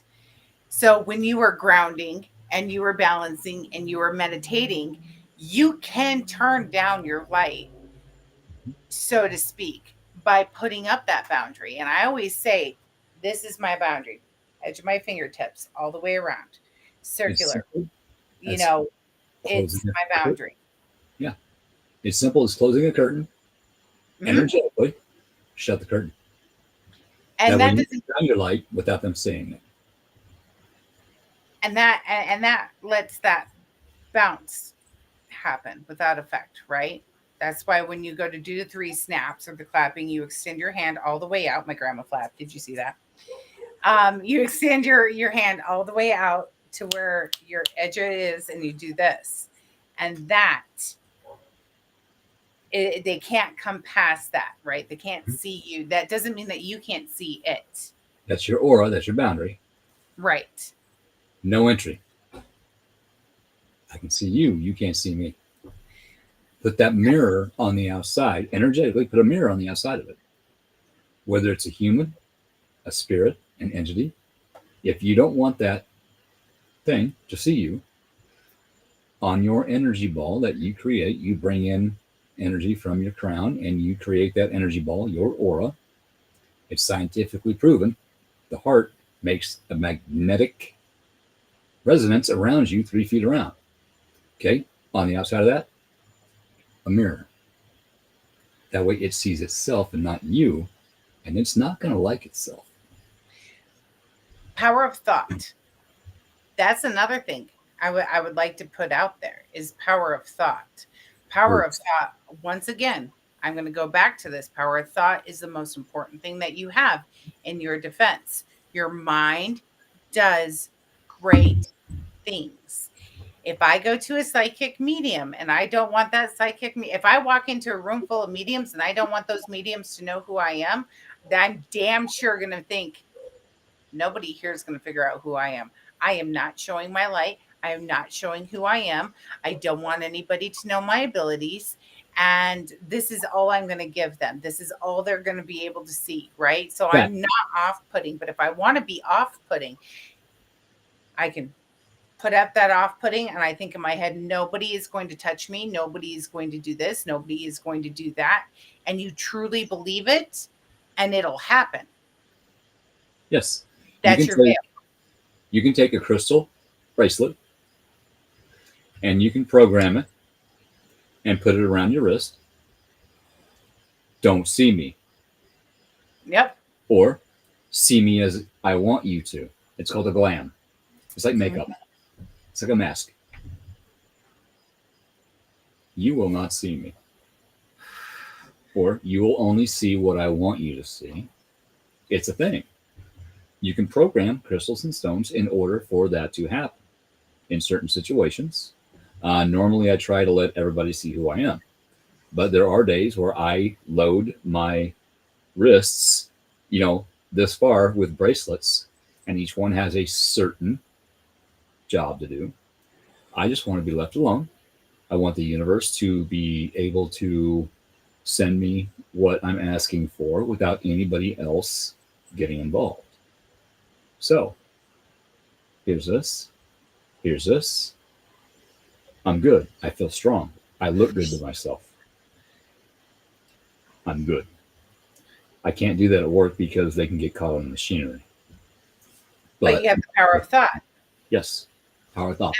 And when grounding, the power of thought is your most powerful aspect. That is your most powerful trait that you have is your power of thought. So you can technically ground all day by what you put in your head. Yes. I don't want somebody to see me. I'm going to have a good day, and this is the way that it's going to work. If you program yourself with those things, then your intention is out there, and the universe knows your intention, and everybody else can feel your intentions, right? So when grounding, make sure you think negativity out, positivity in. I am going to be a gray light. I am going to be a gray light. I don't ever want to be a bright light. I don't want to ever be a dark light. I am going to be the brightest gray light that you ever see. Great. You can work in the dark, or you can work with the light. If a light worker tells you you never should look in the dark, get rid of them. Not the person to talk to, because you have to be able to look at your shadow self and accept that shadow self in order to evolve into your light self. You have to accept the negative things about you. You have to see them, understand them, accept them, and then forgive yourself for them all the time, grounding through that process. Because if you don't ground during that process, bone rape, you're. And that's the point with this Mercury retrograde with Pluto leading charge, is what I'm going to say. Is it's in the end, when you go to ground and you go to balance and you go to meditate, you need to balance. If you have a lot of dark in your life, you're going to need to pull in the light, right? If you have too much light in your life, it is overwhelming. And what do we say? Everything attracts to you. So pull in a little bit of the dark, pull in a little bit of the gray. I try very hard throughout my whole entire life. And that is the one thing that I've been taught since I was little, is you have to be gray. Not be black nor white, because if you are white, you're not going to listen to the dark. And if you're dark, you're not going to listen to the white. And you need both sides of the story, right?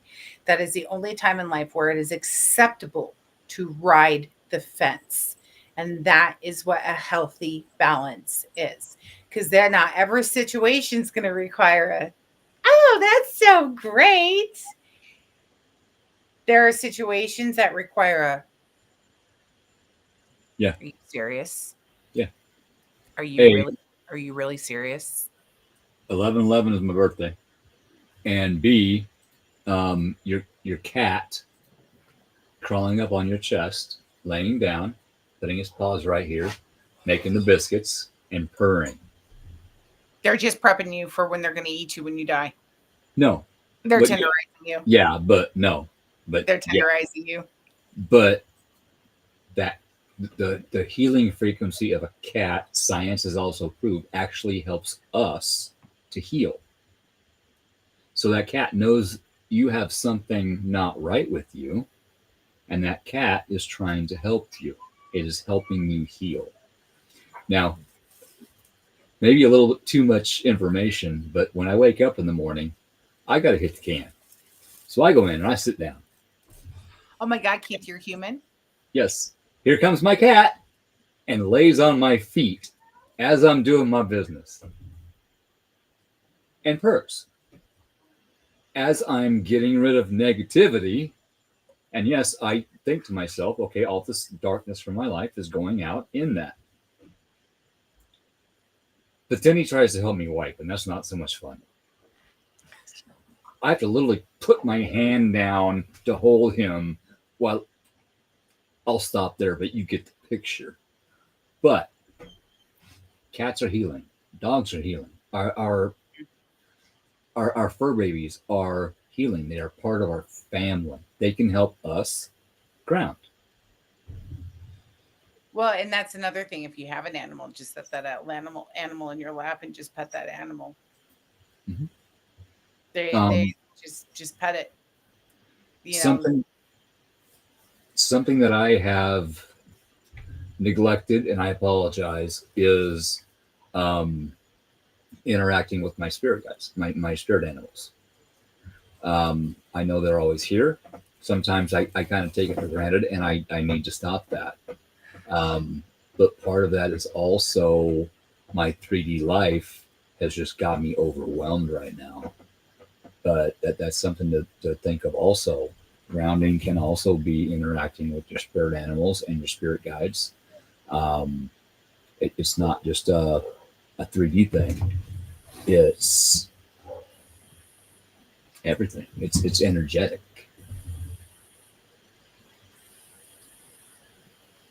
And speaking of being energetic, I'm looking at the clock and it's 9:14 and 10 is bedtime, and I still have a couple things to do, and I gotta let the dog in, and I don't really want to because I want to keep talking, but I'm gonna have to probably hop off of here. well, before we leave, is next. I love how everybody in the comments is listening, but yet they have their own conversation going. I love I've been this. watching that with I love Nancy it. and everything. It's like a little support chat. Yeah, Yeah. yeah. I do have a question, and this is something that Keith, Renee, and I have talked about. We would like to know what you guys would like to hear about. Hmm. So please send us a message, drop it in the comments. I would love to either learn something, or B, share my knowledge. I am a wealth of knowledge, I do believe. Um, so please, is it, like, in the next few minutes, is there something Neighbor. that anybody would like to talk about? Whether it would be going on investigations. We do paranormal. We Yeah. do healing work. We do XYZ. We do tarot. We If somebody, I don't know why this is, yeah. I We had props ready. we all have tarot cards. Now I can't necessarily like read, but I can read the whole group. I can read the situation. I can read individuals. I choose not to do that publicly because I'm pretty brutal with my readings, and I have to give you a full reading. Ask Keith. Um, but is there anything that anybody would like to know about in this whole entire like realm of everything? Whether it would be like, do you want us to a night dedicated to pets? Oh, let me tell you, whew, path numbers. I don't do numbers. Keith can probably do those better than me.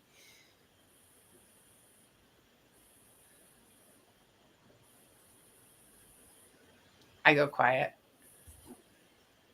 Healing ley lines. I have interesting stories about ley lines. That is something that I can definitely do. I know Renee's good at numbers. Renee's like, fucking shut up. I can hear her.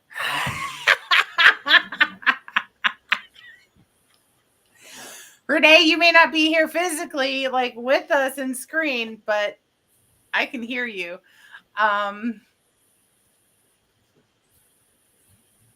How things work. Is there any questions on like, okay, so like the healing ley lines, do you want to know how they work? How to use them? We do need to heal our ley lines, and we do need to do that as a group. Actually, you know what? I think as a whole, and that's the whole reason for this show. I know I'm talking a lot, Keith. The whole reason for this show is to heal. Me, never. I'm a Pisces. Why would I do that? Right? Them fish, right? Yes, please. No, Jesse's probably dying. My I know. last ex was a Pisces, just saying.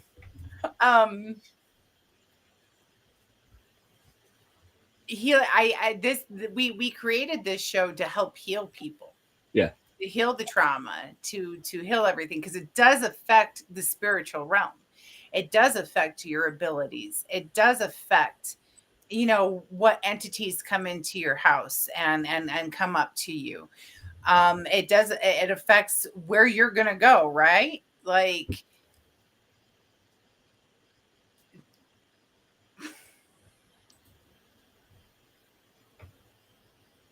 Okay, I I should feel offended. I gotta explain why I laughed at this comment. Because not too long ago, a memory came up on Facebook. Me and my son went out fishing.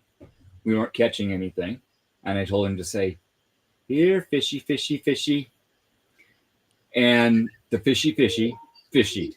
He caught a big old catfish. That's why I giggled at that. I always do that.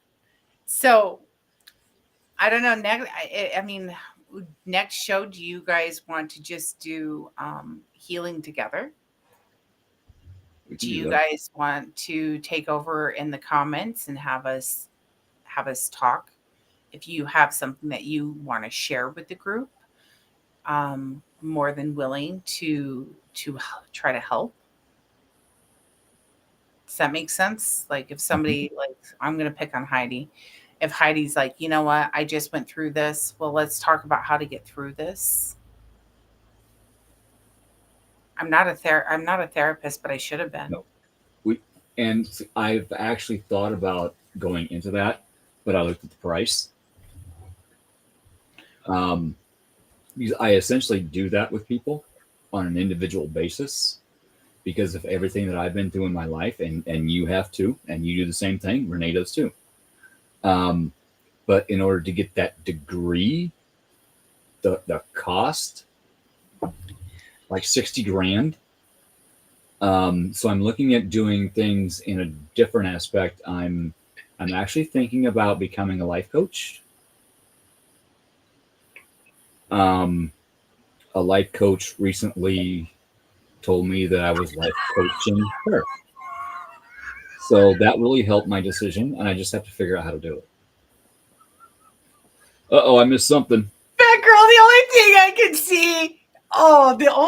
can see, is the scene from Finding Little Nemo. Mine. Oh, the seagulls. Mine. And believe it or not, we have seagulls in Nebraska. Serious as a heart attack. We have seagulls in Nebraska. So yeah, no, I worked a lot of mental health. I'm a backup psycho chick. I worked a lot of mental health, so I dealt with a lot of I have vast knowledge with a lot of mental things and how to work through them. So I can't say that I'm a therapist, but I can say I am certified. Oh, I'm certified. I have been Spirit has given me the gift. I used to think it was a curse. No, it's a gift of being put on every side of everything. Mm-hmm. Being the narcissist, being the victim of a narcissist, etc., etc., etc. And when I started my healing journey, I finally actually was able to allow myself to accept that, look at it, learn from it, understand it, and again, accept it in order for me to be able to talk to people about my life in order to help them, because I was where they are, and I can honestly say, okay, I understand where you are. This is what I did in that time. This is what I've done since that time. Maybe that will help you. You don't have to do it my way, but maybe hearing how somebody else healed from that will give you your own way to heal. Misha, I can pick up on listeners and viewers and stuff. I'm not as in tuned as other people that do it. And the things that I pick up on, I wouldn't feel comfortable saying. Um, because I'm pretty blunt person, and I mean, unless you want like it laid Direct. out for thousands of people, I mean, I'd be very careful asking me. If, if, yeah, if you want a direct question to something and you ask here, we will help you with it, but it is going to be here unless we feel that it is to the point where our answers do not need to be made public, and then we will specify, let's talk on a side chat. Okay. And we do feel that at times. We do. I put that out to people in the comments. Hey, I understand your question, but let's get on a side chat with that. And then they don't ever show back up because they don't want that side chat. So you mentioned something, and maybe we'll get the audience's take on it: narcissism and how it carries over to the spirit world, how it carries energetically, and why we are narcissistic. Maybe that's that, because everybody's narcissistic. In ways, yes. Okay, we all have narcissism, and it's how we use the narcissism, and what does narcissism really mean? Because it's such a broad term. It really is. Um, I don't know. Maybe a future show.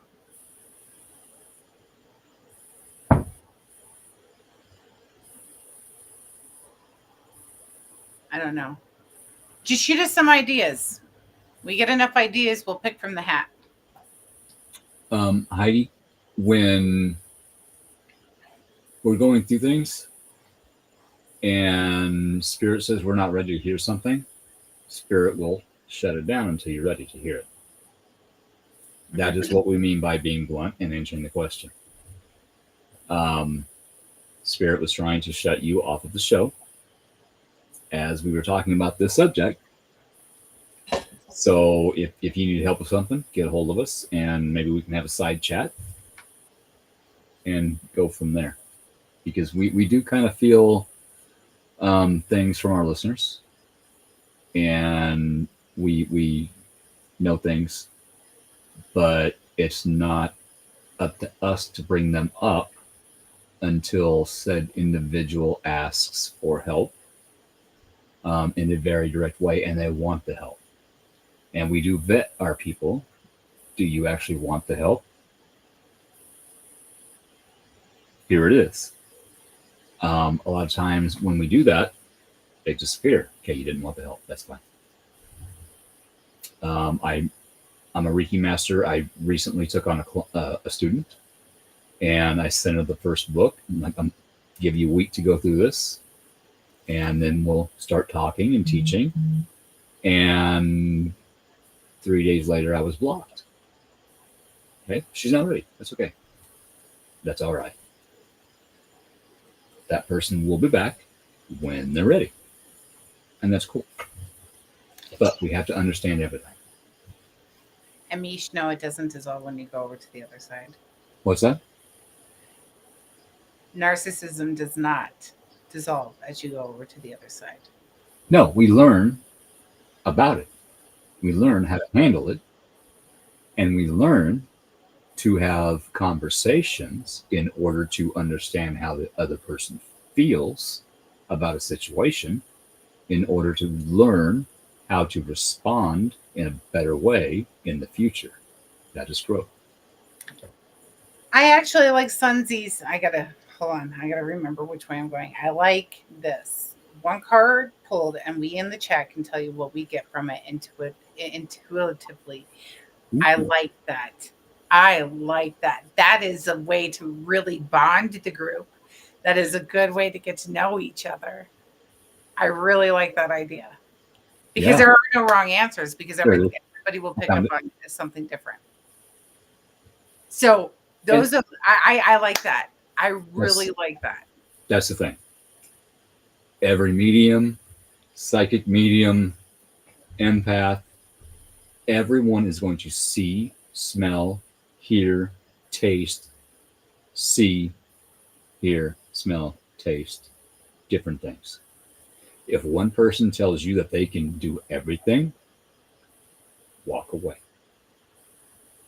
Oh, Meech, I tell you what, I've come across spirit that is narcissistic. That is dead, and they're looking at me, and their house is their house, and they don't want to leave. No, there are times when you cross over to the other side. We would like to say that everybody sees everything from a different perspective and that we change. Absolutely, emphatically, not that does not happen all the time. No, if you don't cross over, if you stay here, if you're an asshole in life, guess what? You're going to be an asshole in death. And if you're an asshole in death, you're going to be pissed off that you are still an asshole, and you are going to look at ways to gain strength, and then you, over so much time, are going to become a wraith and lose your humanity. And that's not good, because then you are no longer a soul. Yep. Well, you are in a way, but not a human soul, totally. And the longer you stay here without being dealt with or helping yourself, because you can revert from that. You can. I've helped one do that. So much. But when you cross, accept it and decide, do I want to reincarnate or do I want to go home? I'm not coming back to this planet ever again. Ever. I'm going home. I'll be back. I'll see you guys next cycle. I love it here. It's my job. It's my job. My name is Yanis. And Yanis belongs here. This is her job. And I'm okay with that. I'm okay with that. Everybody says, I don't want to come back. And I'm like, I can't wait till the next time. Let's go. Let's go. But yeah, no, I think that's a good idea. I think Z-Sun has a good idea. I think that we should do that. I think that I only deal with one deck of cards. I know Keith probably has multiple. Renee probably has multiple. But let's do that. Let's go ahead and let's learn about how to be. Yeah, see, I got one deck. Let's see. Well, and I think it'll be interesting because there's three of us. So a simple card reading is 3 cards, right? Your past. Yeah. Okay. Yep. So let's do that. You pull one, I pull one, Renee pulls one, and we'll pick straws about who's where. You know, we'll discuss on who's where, whether you want to be present, whether I want to be future, whether Renee wants to be past, or vice versa, that, or this or that.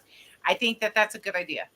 I think that that's what we should do next show, and then we can learn about the tarot while we do it. Yeah, and we can learn how to. And you know what? If everybody would like, before the show, maybe we should all just ground together. And grounding together, we can pull our energy together, and we can actually do a live demonstration on how this works. Yeah, we can do that. Now, I got to tell you, I don't read tarot like other tarot readers read tarot. Okay, I will pick that card and I will look at it. I will look at the colors and the pictures, and I will make up the most funny ass about that card and make you laugh.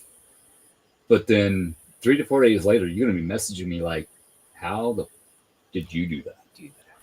I'll make you cry. And let's bring this up. This is what Drunken Oracle is. Yes. Okay. This is what Drunken Oracle is. And Drunken Oracle will be back very soon. I just have to work some details out with Christy on the page, Facebook page. Otherwise, we'll have to make a new one. But if we make a new one, we will invite everyone from the old one over to the new one. Okay. But Drunken Oracle is just what it is. Chris, everybody is intuitive. Everybody is intuitive. And this might teach you how to be. We open by inviting spirit. Okay. We ask permission first to all those non-believers of you can't use alcohol, blah, blah, blah, blah, smoke, whatever, if you're a medium and you talk to spirit. I like that sound.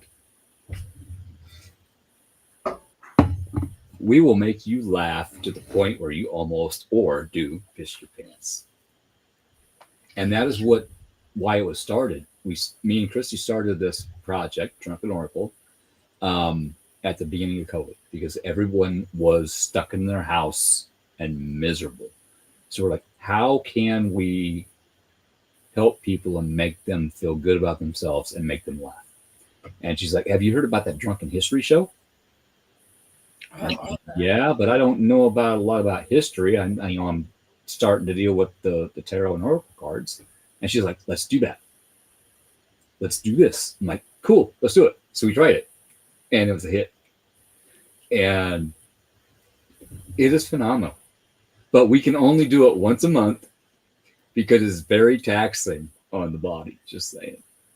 And it has to be. And I don't drink that much. So it has to be on a Saturday night. So I have a full Sunday to recover. Because not only is there the hangover thing, which I really don't get hangovers anymore, but when you're dealing with energetic and reading, you have to remember to pull in as you're pushing out. Okay. Well, if you're drinking, sometimes you forget. So yeah, sometimes I wake up in the morning and I'm a little rough. So on that note, I agree. We ground before, we ground after, and that hopefully will with grounding is healing. Hopefully this is a funny healing show where we're not all serious and everything else, and we can just have a good time. And that's the thing. As you're drinking and reading, eventually the funny gets to serious, and we're still hitting on everybody. Mm-hmm. But we still make it funny. I meant for like not our next show. Oh, okay. Yeah, okay. For our next show. Not Drunken Oracle. Mentioned, a good idea to ground before and after to open and close the session. Okay, well. So yeah, I think is Renee still with us? I don't know. I think that's a good idea. So in 2 weeks, asleep. I don't know. So in 2 weeks, let's do that. Let's get out the tarot cards and let's just have a good time and let's learn about tarot. Let's learn about everybody in our chat and let's learn more about everybody. More about me, more about Keith, more about Renee.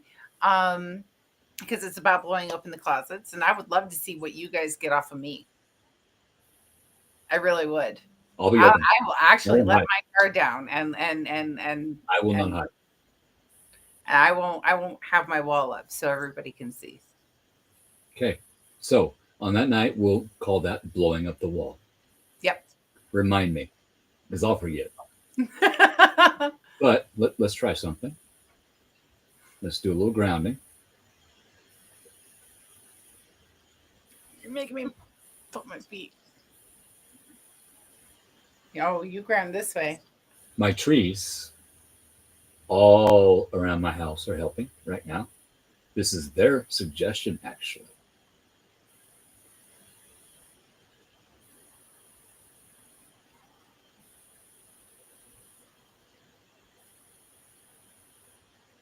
Everybody take a deep breath in through the nose. Hold it for a minute. Push all that negativity into it.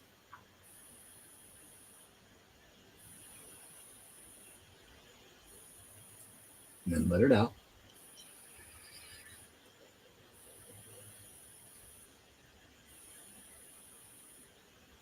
There's an energetic circle around us from my trees in a clockwise direction.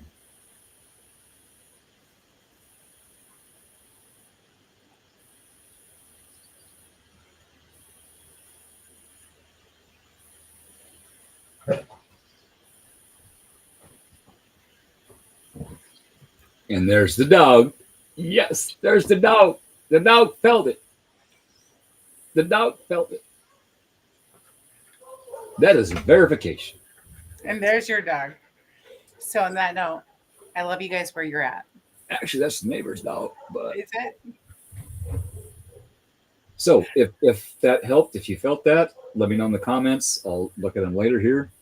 And yes, trees in a circle. All these moving the same. Yes, exactly. That's what this was. See, some got it. That is Reiki. That is energetic healing. That is grounding. That is meditation. They real quick. They did an experiment where they had 1,000 people meditate at the same time in the same place, and they monitored crime rates. And during that time, crime rates dropped. As soon as they stopped, they went right back up. So it is a thing. We grow ourselves in order to help the human collective, in order to help the Earth's energy, in order to help the universe's energy. Everything we do to help ourselves or help others helps everything. So when you're walking down the street and you see that gum wrapper sitting on the ground next to that trash can, bend down, pick it up, put it in there. And forgive that person for not hitting it. That will help you, which helps everything.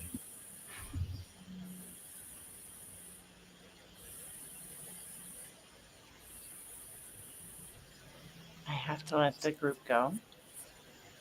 I have gotten a message, and I need, speaking of healing, I have a good friend who's in the hospital.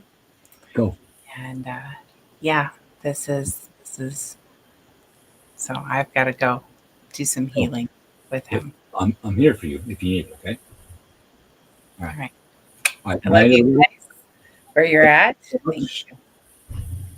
Thank you for listening, and thank you for being there. And I will see you guys in 2 weeks. Y'all have a good night. Night.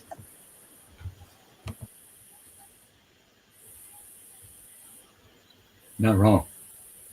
Not wrong.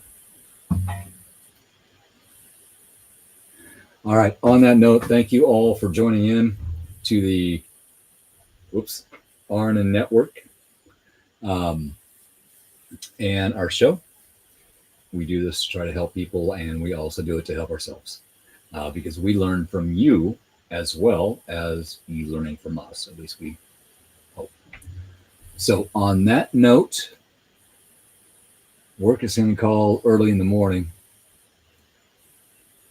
And I don't really want to, but I'm going to hop off. Again, thank you for joining us. Please share out, and you'll have a good evening. If you haven't felt that grounding yet, my dog's barking now, so you may soon. Enjoy it and just relax and have a good night.